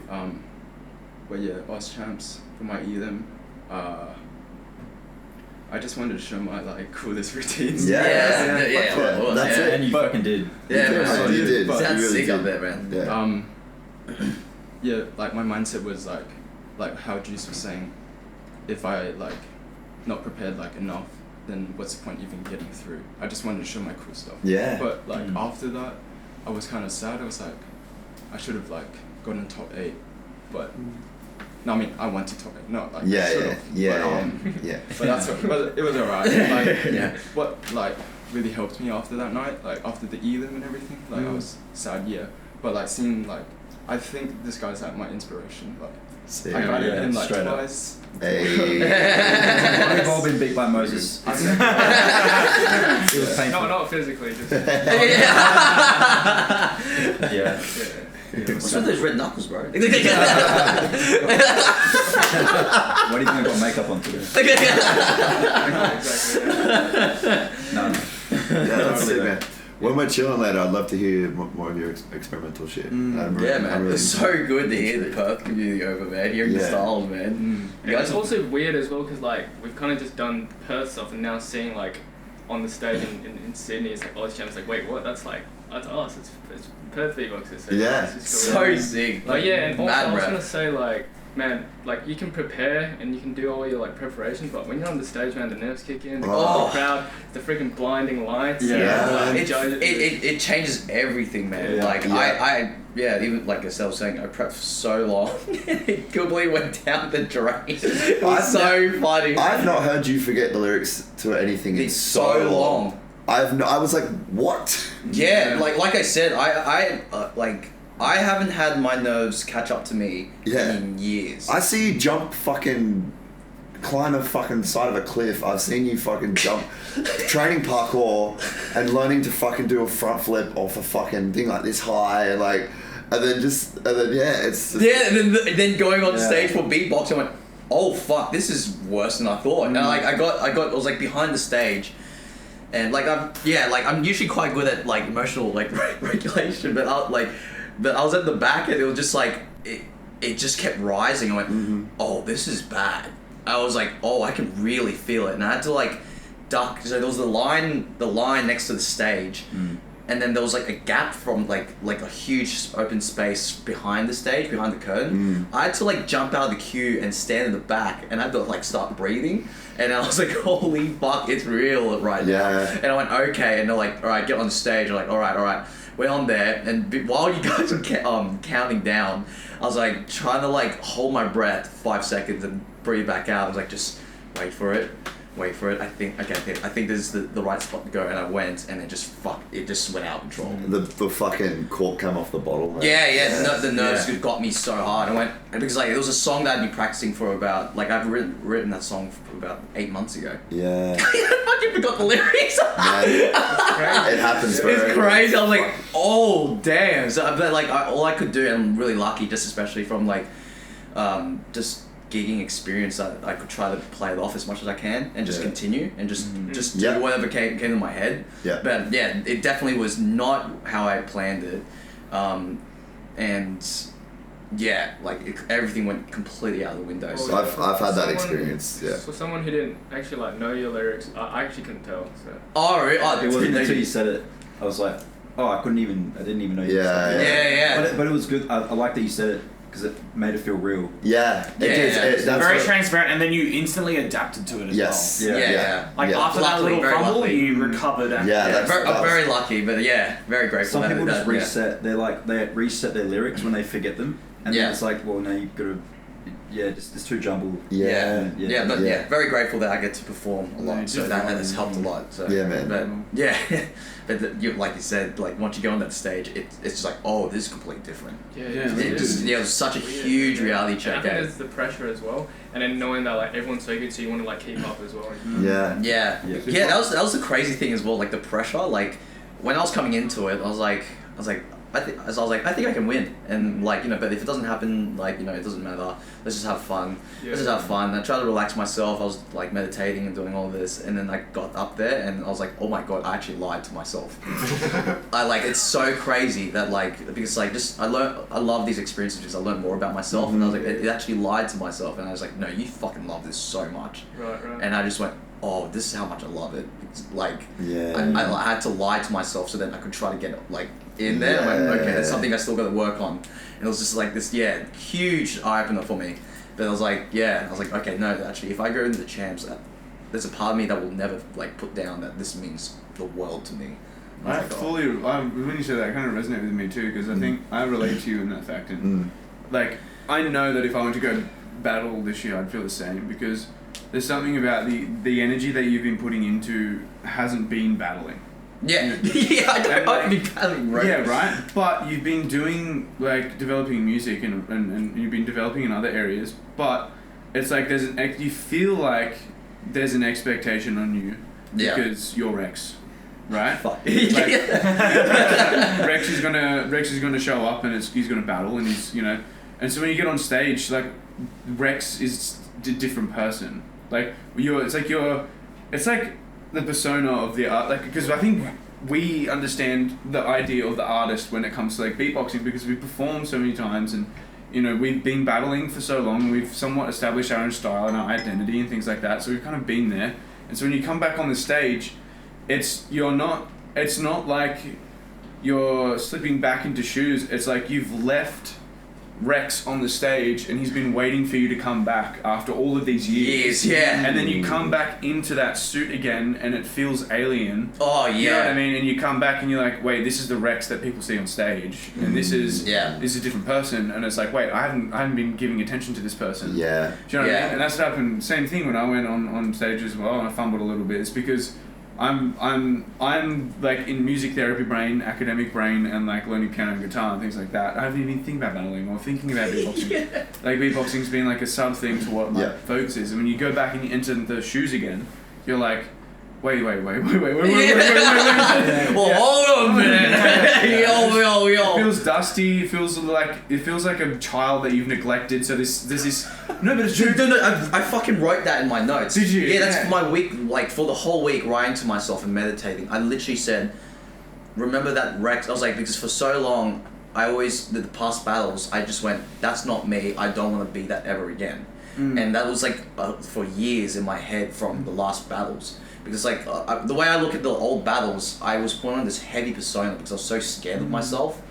And through the last week, I've been writing to myself, and I realized like, holy shit, that person that goes on stage is like a frightened inner child, and I have to go back to that, and I can't neglect that. That's a big part of me. Like even though I didn't like that part of me, I mean that side, that's still a part of me. And I was like a whole week just trying to make a relationship with that frightened little child. Exactly. And it was like for ages and ages. But I went on stage and there's still more work to do. Yeah. But what it was, that version of you last night was you, like was really you. But you like, what I think that version of you, like the version that you're trying to show now, needs to just mature and get more experience in that space. In that sort of space, yeah. But I think it was still like.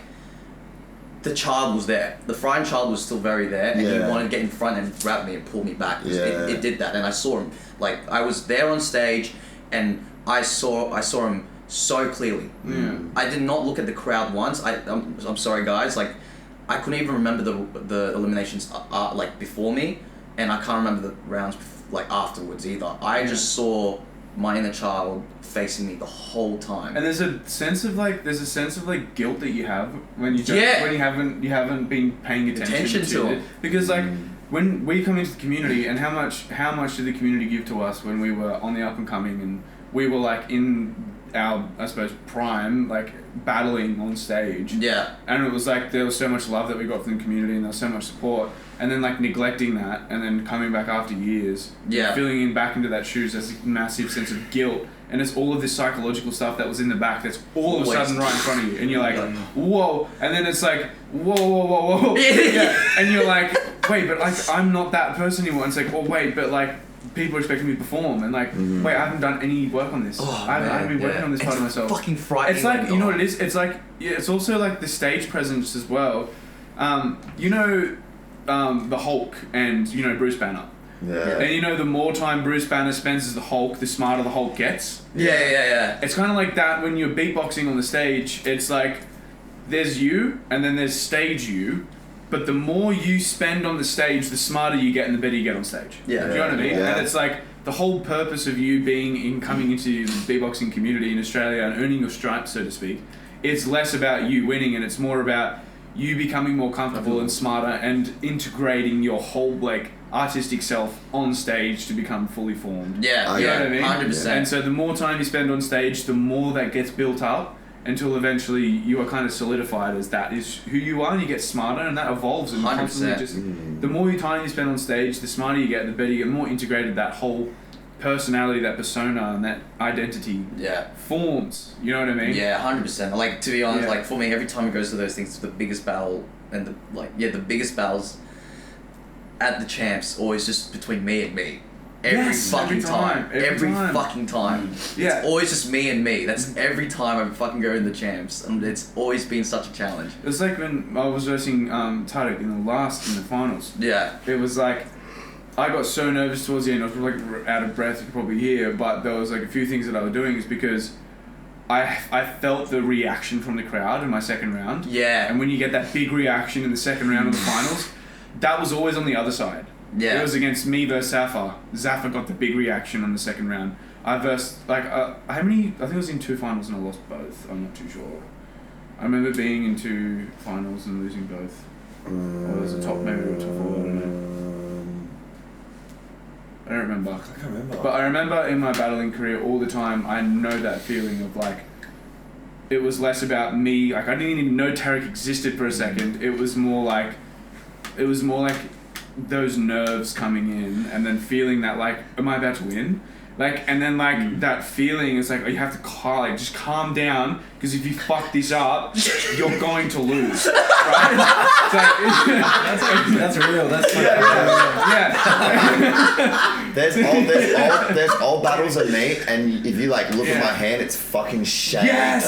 You're about to win and your body just goes, whoa! Yeah, dude, I was out. also with Kristen, my little sister, and Jess, and they're like, "Are you okay?" I'm like, "Oh," and I'm fucking just like shaking. I had to like go around the corner and do like I had to do like that like a like massage and jump around and shake like the nerves out of my body. I've not been that nervous in so long. I had to like do physical like therapy on myself. It was crazy. Yeah, it's a real psychological like intense battle up on stage every time. That's why it's so entertaining to watch, because people literally can crack under the pressure. Oh man! And like, yeah, like they can make or break a person on the night, you know. And it's like, it is entertaining because you're like, this person's either going to do really well or they're going to crash and burn so hard. And it's like, but that is like, those two things, like either of those things could happen and it's a possibility, right? Yeah. And so when you get on the stage, there's this real nerve and there's this real reality behind like. Oh yeah. Yeah. Oh Yeah. mate, like I couldn't imagine So with intense. you like being on stage. Like you won last Sydney Royale and then Mate. jumping on. And you're the top elimination of the night. It was a journey, bro. Yeah. And you had a suit on. I still don't know if that was the right play. It was. Your elimination. Yeah. No, let me talk. So my elimination, I had my elimination for probably 6 months. I made the first draft of it like back in April or something like that. And it's a song that actually is very meaningful to me, and I wrote it from a very from where I was as a beatboxer. And leading up to the event, I sort of realized this competition is going to be absolutely stacked. Like seeing the wildcard competition, seeing who was entering, and also of course there's going to be state champions coming in. I was like, I need to practice. So the last 2 months before champs, I've been just grinding out my routines basically and refining them and making sure they're all perfect. So my elimination, I remember going up on stage, and I was, as you say, there's that moment of just shakiness. Because one hallmark of my eliminations is that I start off with a very melodic sort of section. Oh, you gotta go? Yeah. Oh shit! Yeah, you're all good. I didn't know how long ago. Lovely to meet you all. You too, Oh man. man, thank you for Fucking coming. See you around. Take care, boy. Big up to Gravy. Pick up the Gravy. Pick up Gravy. Give him a follow. But yeah, so I just remember I was shaking. So the pitching section, because I do very melodic sections at the beginning of my elimination, I was so shaky. I was like barely getting my lip oscillations out, and but the pitches were coming out. So I was like, okay, warming into it. And then as soon as I started getting into the melodic singing and the crowd started just sort of warming into it and going, what the hell is this guy doing?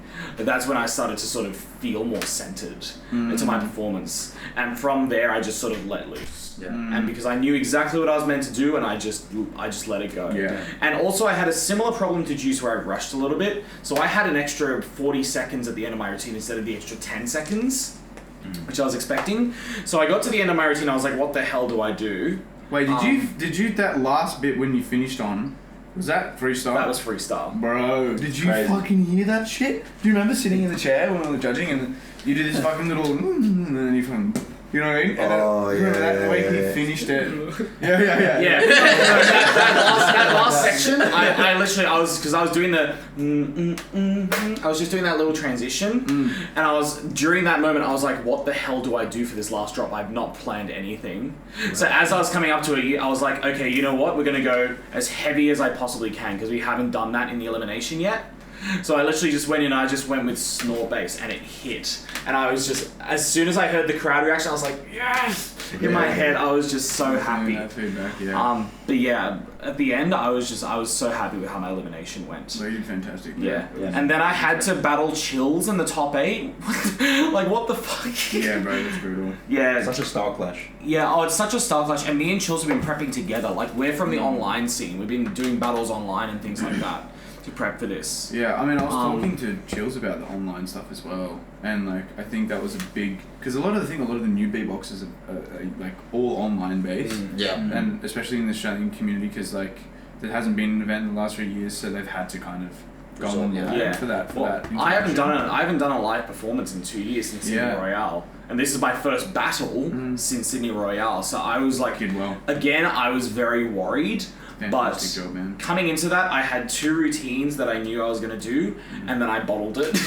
So the first round I did was great, and then the second round I started off with a counter against Chills, and I realized I can't transition this into the routine I want. So I picked another routine in the moment that was like the same tempo, and I just sent it, and it came out perfectly. Like that was my best battle of the night by far. Yeah, that was fucking sick. Good battle IQ. To be able to pick like a similar BPM to what your counter is like crazy in the moment. Yeah. It was like literally. I don't think I could have done a better job with that. You did well. And then obviously facing Hyper in the semifinals was that's a round for sure. It was I think after my second round, because I had to go first. After my second round, I really felt like I could win this. After my second round, I felt like I might actually win this. And then Hyper came in with this second round and the whole crowd was with him. Again, it's like you say, it's like that crowd energy, and I was like, oh god, I'm losing this. And then it was close though. It was close because it's weird when I was judging, I don't think I was really listening to the crowd or I didn't. No, I was not listening to the crowd at all. I was watching how entertaining he was. I think if you look back at the judging, you might have seen my head was probably just facing the floor the whole time. Yeah, because I'm trying to hear. I was trying to hear because the crowd was louder than the fallback sometimes. And then I remember I saw it at the corner of my eye. You stand up during one of my rounds. I was like, what did I do? Oh, you said something about one of my routines. That blew my unstoppable. Fucking, you said unstoppable. Yeah, that was insane. And you did technicality and said unstoppable, and it sounded clear as fuck. I don't know. I didn't even mean that. Unstoppable. I was something. I was like, oh, what the hell was that? Yeah. I didn't even mean it. You cut through so much. The voice cut through. That tech, I was so happy that came out because that's one thing that I've been practicing for this champs is my tech. It's always brought me down in previous comps. And then of course against Buddyman, that was a heck of a battle. Yeah, I was so happy he pulled out musicality too because I was like, yeah, this is just gonna be a jam between us. It's gonna be great. There you go. Yeah. And it was so much fun. And honestly, again, I feel like I was the most relaxed I've ever been in a competition. Like, I was prepared, and once I got through the eliminations, I was like, okay, you know what, whatever happens from here, I'm happy with how I've done. Your voice, it's hard. It takes a lot of practice to be able to beatbox and keep your voice at a pitch that doesn't falter. Yeah. When you're live and dealing with that amount of nerves. And every time you do it, I feel like your voice is so consistent. You know what I mean? Like, and it's very impressive to hear that live. And as a judge, it's one of those things you see and you're like, whoa, like it just cuts through, especially when you've experienced it. Yeah, I think I get, the only advice I get, like I think I said to you last night, is like your melodies and your arrangements and the music is so fucking great, and then sometimes your drops don't match. Yeah. They kind of clash. Yeah. So like, when you think about your composition, like I'm not just saying this to you, I'm like, because it's like a pod. Like, yeah, no. I really appreciate it. Yeah, I think it's like if like we were saying, I think when your drop was like it was cohesive with the music. Yeah, keep going. Yeah. Yeah, so like there was a few things that, like you had this beautiful melody and then you just went and and I was like, oh, it's a bit jarring. Yeah, you weren't. Yeah, I know. It wasn't as like. I think it was because I was trying to. The more you fucking write, the more you'll. Yeah, I think it's also because I feel like the sound system was very catered towards bass, and because of that, I wanted to put more bass into my routine. So I was sort of conflicted as to how I should present. Yeah. It's a tough thing. Responding in real time to the mixing and all those things is really difficult. It is. But I will say, I think the voice, the mic in the system, the voice. I think if you had a good voice, I think you were definitely in a good position. The voice cut through for that. Because Right. it was the way the voice sounded. It was very, very crisp, and I think if you had your snares right and you had your hi-hats and everything was EQ'd, I think there was actually a lot of clarity in those high ends too. Yeah. And I think Mr. C took advantage of that. Yes. He did. Yeah. People were like, there was a very low end heavy night, and there was definitely a lot of energy. Like Hyper took full advantage of that, but Mr. C was the opposite end, and he won. Yeah. You know what I mean? And he had, I think he understood that. It was like every round was so different. Yeah, and he was like, I have a theme, I'm developing it, and this is the theme, and I'm going to make this idea of this composition fully fleshed out as much as possible before I move on to anything else. Yeah. Like this routine is for this specific idea that I have, and I'm not changing it for anybody, and this is my idea, and I love it, and I'm grooving with it, and everyone loves it, and that was him. That's a crazy thing as well. Like talking to all the contestants and stuff, and how they planned it. The way it went was that the people that took it really seriously and prepped for fucking months were knocked out first. The people that made it to the top were the ones that just freestyled. Yeah. Like Mr. C apparently freestyled like most of that. Yeah. It's weird because 2019 I had nothing prepared. Exactly. 2019 How crazy and I is won. that? And It I like had completely nothing prepared. destroys like the It's a preconception. weird of it. mindset because you were talking about that mindset of just flow and like having that sort of flow where you can just sort of exude beatbox almost rather than sort of trying to do exactly what you want. Yeah, because it's like it is. I guess it is like art is about like knowing how to work with everything Exactly. instead of trying to make it completely right all the way through. Yeah. Like there is that line of difference, isn't there? Yeah. Like like from a really good artist to like there's someone like especially on the night. Yeah. Like it's the people that knew how to work with their mistakes and just keep going from there were the ones that made it through a lot. Like made it through a lot further than the guys that like prepped these exact songs and stuff. Like even my showcase, I had a full set list of all these songs that I was gonna do, and then we got cut short for time, so I freestyled like most of it. Like I did my songs like that I knew I was gonna do. Like I didn't do them in the order they were supposed to do, and I just jumped around while performing. I was like, oh, maybe I'll put this here, I'll do this here, I'll do this here, and I'll transition into this, and I'll go like this. But like, I had a full thing. I was going to start with some like more down-tempo, melodic things. I had these new ideas that I really wanted to try, more expressive things that I just wanted to get. I even said like before I performed, I was like, I don't have to battle anybody, but the ego took over, and I still battled the crowd at the end. Yeah. I still wanted that. I still started battling the crowd, and I didn't want that. I tried I try so hard not to battle audiences, but I not battle, but I feed off energy. So if they give me energy, I'm gonna give it back, and if they give it back to me again, I'm gonna keep giving it back, and then they feed me, and then I start throwing up.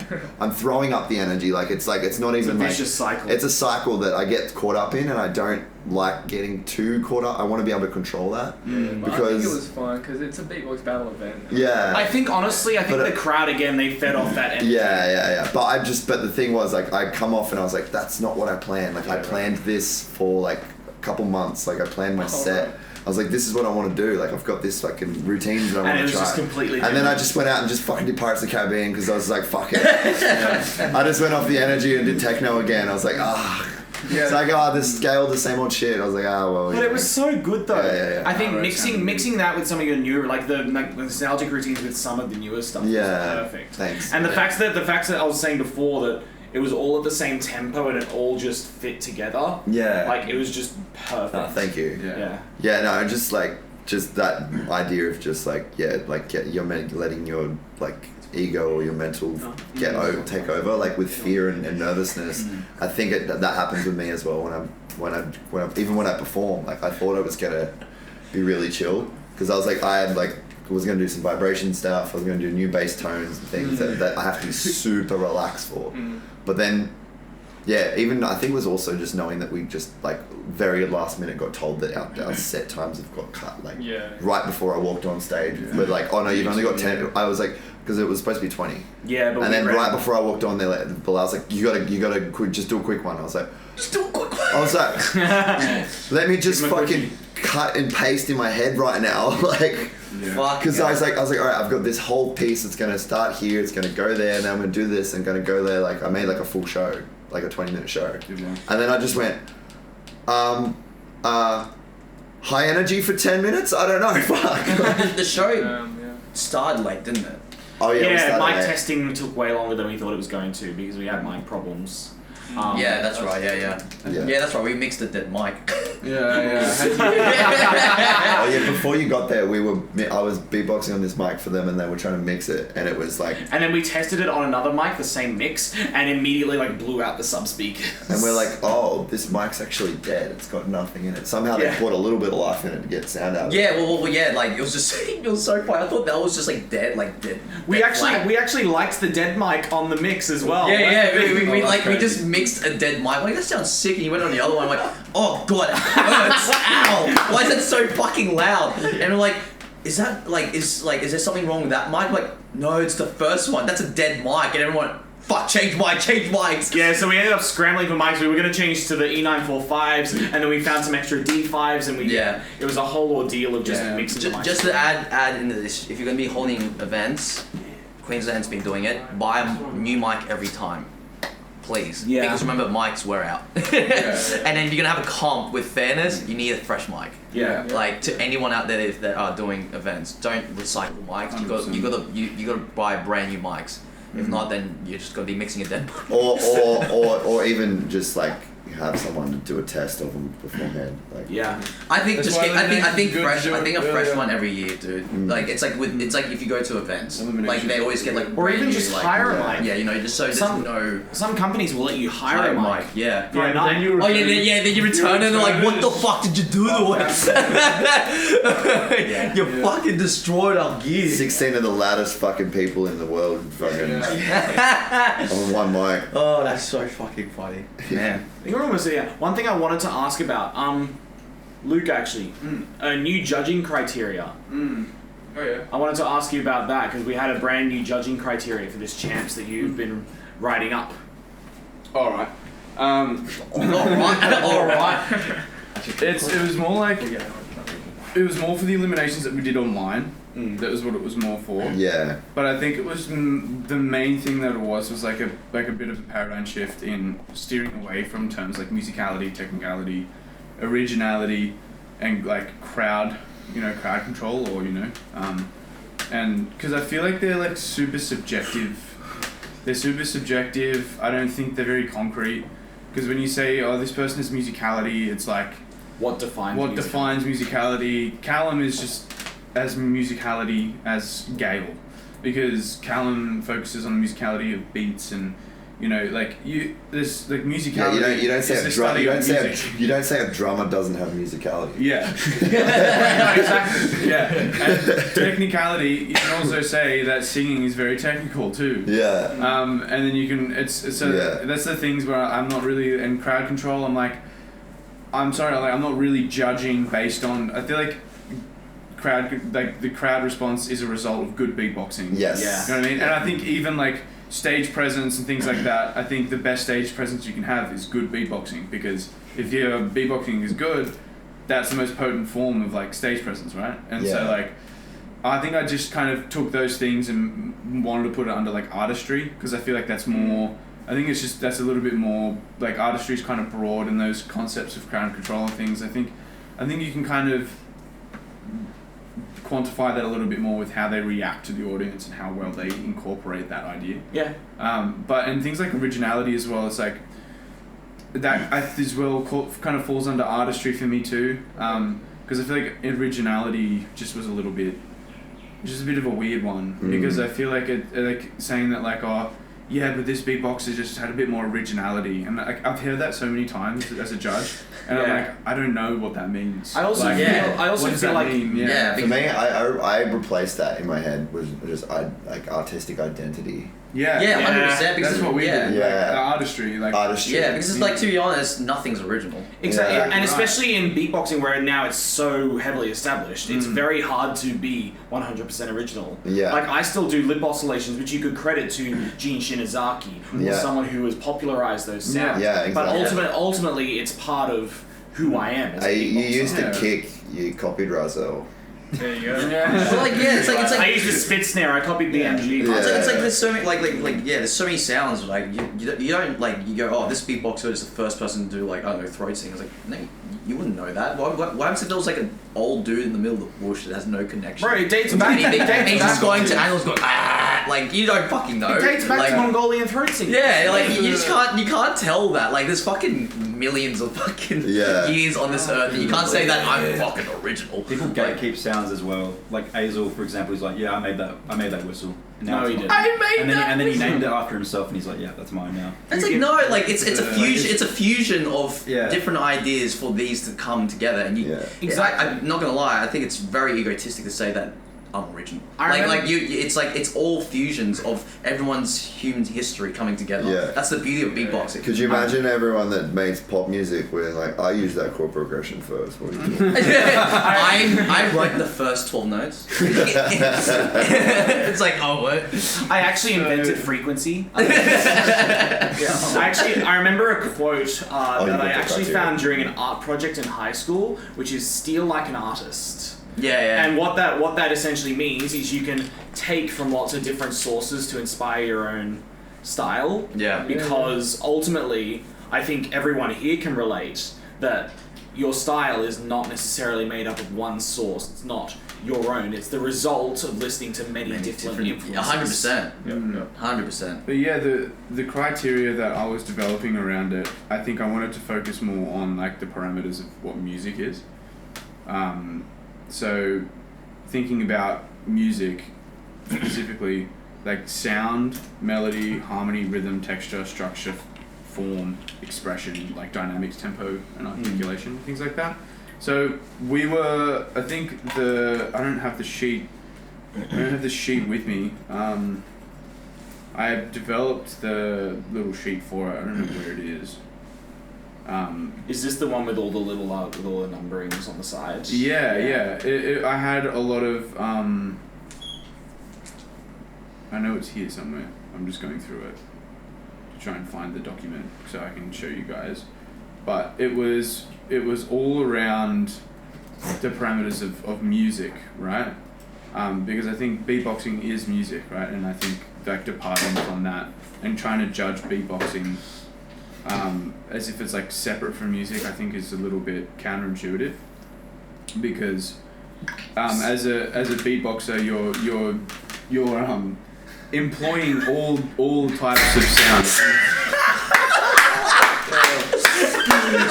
You're employing all parameters of music, you know what I mean? So I'm trying to find where the freaking document is so we can go through what it is. One of them just fucking salsa. Here we are. I think one of them salsa. Yeah. Okay, so for the first one, clothing. It was a 1 to 10. It was a 1 to 10 scale for each mode, for each parameter, and then there was some notes. So the things that we were considering were like awareness of them using that type of parameter, the quality, the virtuosity, so like how well did they do it, style, and their understanding. So it was like kind of like why they chose to use that sound, the effectiveness of how they used it, and the quality of it. So it's like dynamics was the first one that we're looking at, because dynamics is like all the hi-hats sound consistent, right? As every hi-hat feel a bit different in volume, and because when you're playing a drum kit, you listen to a hi-hat and if it sounds consistent every time, right? Usually. Or are you changing the dynamics a little bit to give that groove and that feel? Like, has it feel intentional? Like, you're using dynamics, like, intentionally?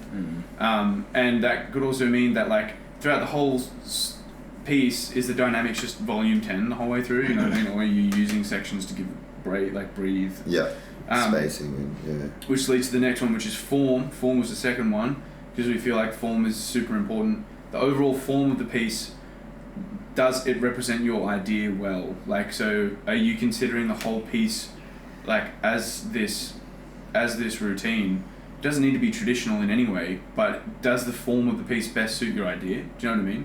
Like, or are you meandering off and are you not fulfilling the idea that you presented in the first place? Yeah. Like, are you losing? Are you just suddenly shifting to a different tempo, different style, different this? You know. Yeah.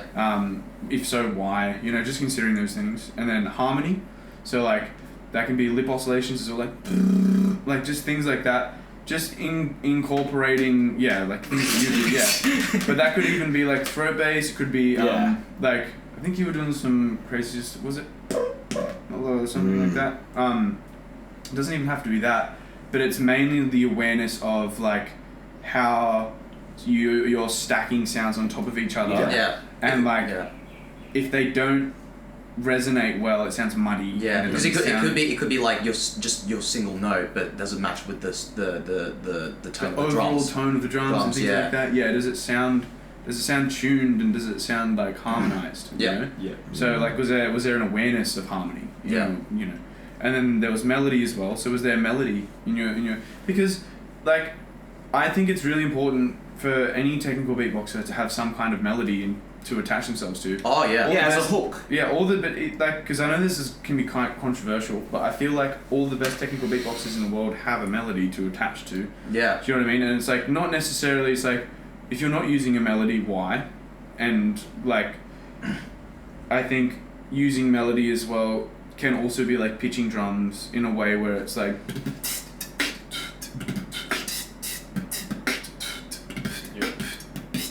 Yeah. Like, that's 100%. Still melody. So it's like, are you considering something that the people can like kind of hook onto? Yeah, it's a sense of contour. I think that's like perfect example of that is like, let's say like you back in 2019 that you won. I think like big part of like you're doing melodies through your clops.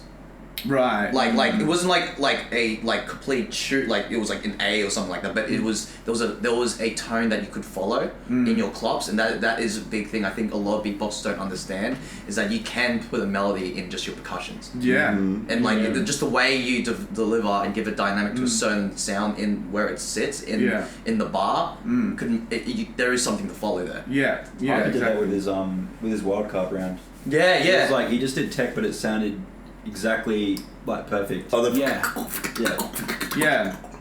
then it was like he was like adding like textures to the case snare. Yes. Like adding stuff. Yeah, and it was consistent too. Yeah. And it was, the dynamics were very well done. Like, you know what I mean? So it was like... There was one section I remember in CLR's battle when he faced me in 2021, where he had this little pattern where it was literally just go... That's a perfect example. Yeah, perfect example. And it's just... It was just perfect. Yeah, exactly right. And it's consistent, and it's a melody you can attach to it. You know what I mean? Yeah. And I think to like not consider melody is like, I think it's kind of silly, you know, because like we're artists, and if you're not incorporating melody into beatboxing, I think you're missing out on a whole element of music. And I feel like the audience expects that, and people who are listening to music expect melody, and they expect to hear the parameters of music. They expect to hear music, right? And when you're excluding vital parts of music, I feel like the audience and the judges or whoever listening in, you're missing out on a part of what could be in your routine, in your beatboxing performance. And I feel like not everyone all the time like had everything ticked, right? Yeah, but of course, yeah. It was like some people were stronger in other areas and other people weren't as strong as in other areas. But if you did everything solidly and really well, it's like that can really tell, and it shows that versatility, and it shows that you can. It also is like a good sign that you can counter other beatboxers. You can do this way, and you're way more dynamic. Yeah. But yeah, so then we had melody, and then we had pitch. So like that it can include drums, it can include singing, it can include bass. Like when you do your lip oscillations, like is that the same pitch as what you did for the last one, and is it like in line, or does it change? And you know what I mean? Because you can tell when you're doing a sound and it's in pitch, it feels intentional and it feels very honed and skillful. Like it's very, very hard to keep sounds at a consistent pitch. And so I think that shows a really high technical understanding, and like, you know what I mean?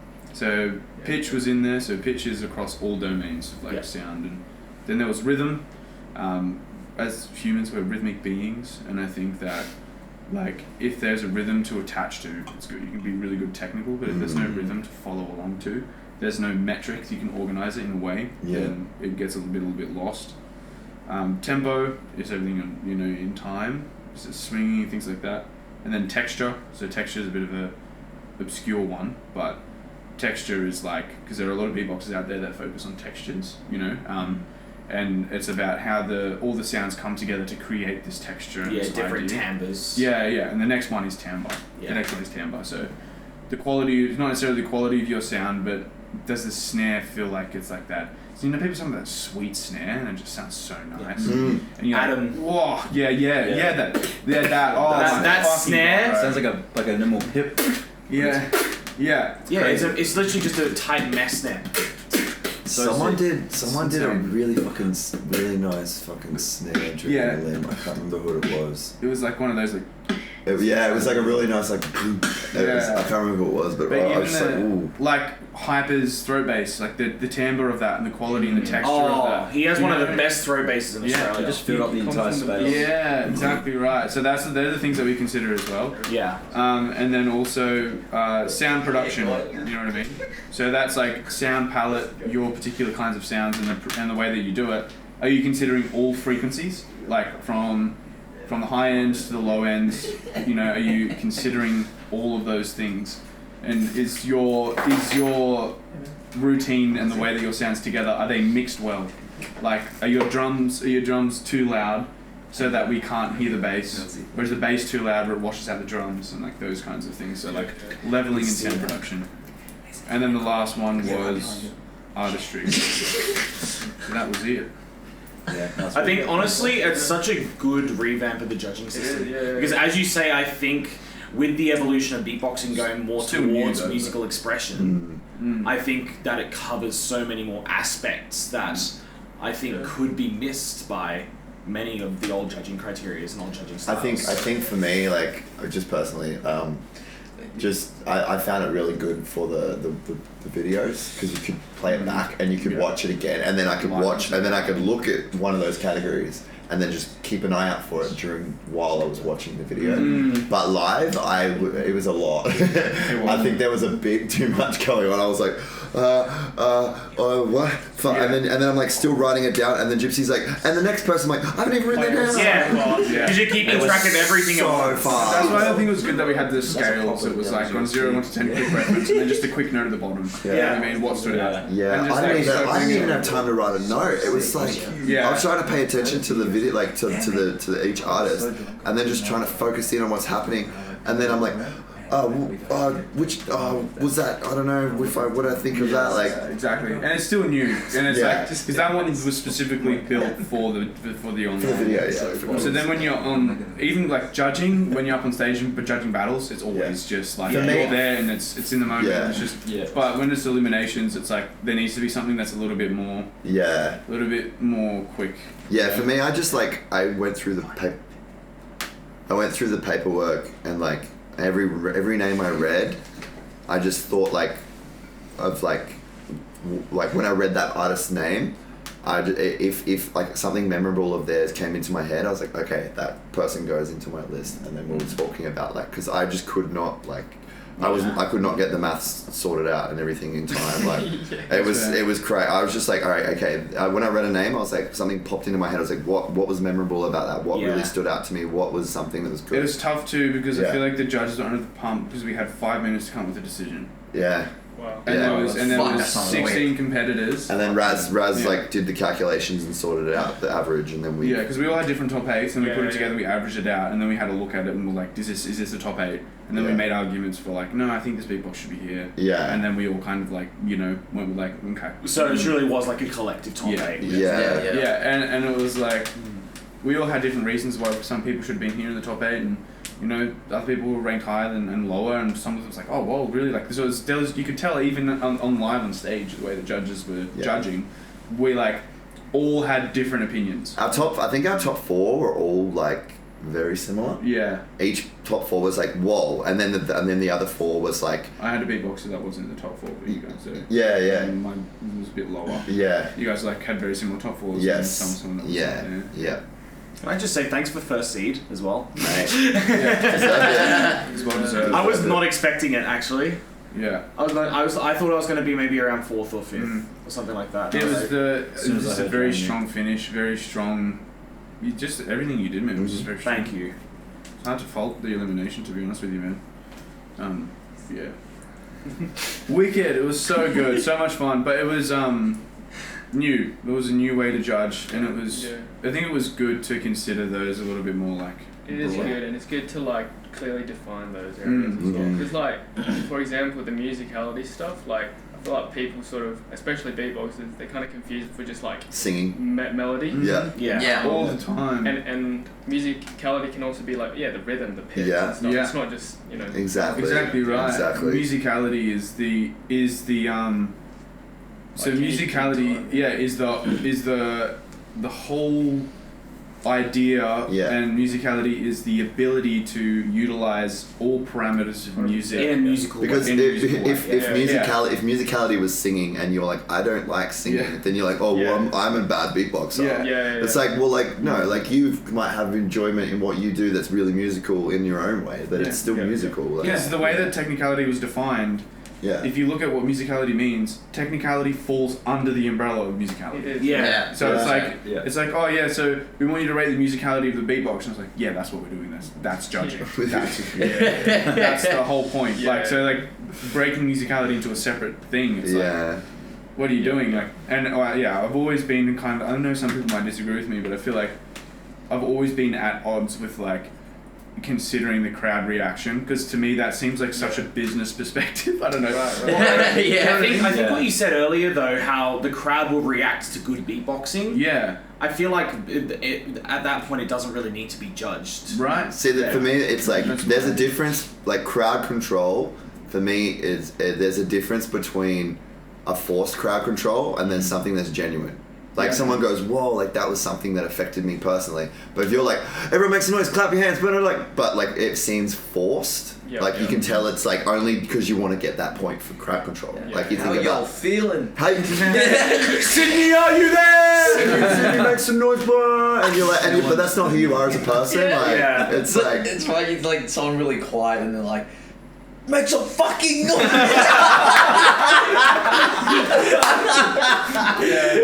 holy shit! Bro, that's how I felt about Chills, actually. I kind of did that. I was like, oh shit, he's coming out. Yeah. It was good. It was good intensity. Yeah, I think like audiences are like instinctual. Like they will react when they react. Like primal. They're primal. They will react to something that affects them for a reason. I think Gale, you said something on the last podcast. If you can't dance to your own beat, then the crowd won't dance. But if you can, so true. If you can vibe along with your own if you're vibing to your own thing, they will enjoy it. That as well is like so amazing. Yeah. If you're just enjoying yourself, people will enjoy it.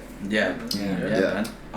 Well, it's come to 2 hours. Yeah. Wow. I think we've covered basically everything we need to though. We never need to do another podcast again. Yeah. We'll see. Next episode will be in 8 years. Allow upload schedule. We'll just frame that over Brunny. But no, I think we'll finish it off there. Thank you guys so much for watching. And Jordan. Yeah, till the next episode. Until the next episode. Because Millsy came in and ruined this one. I did, I'm so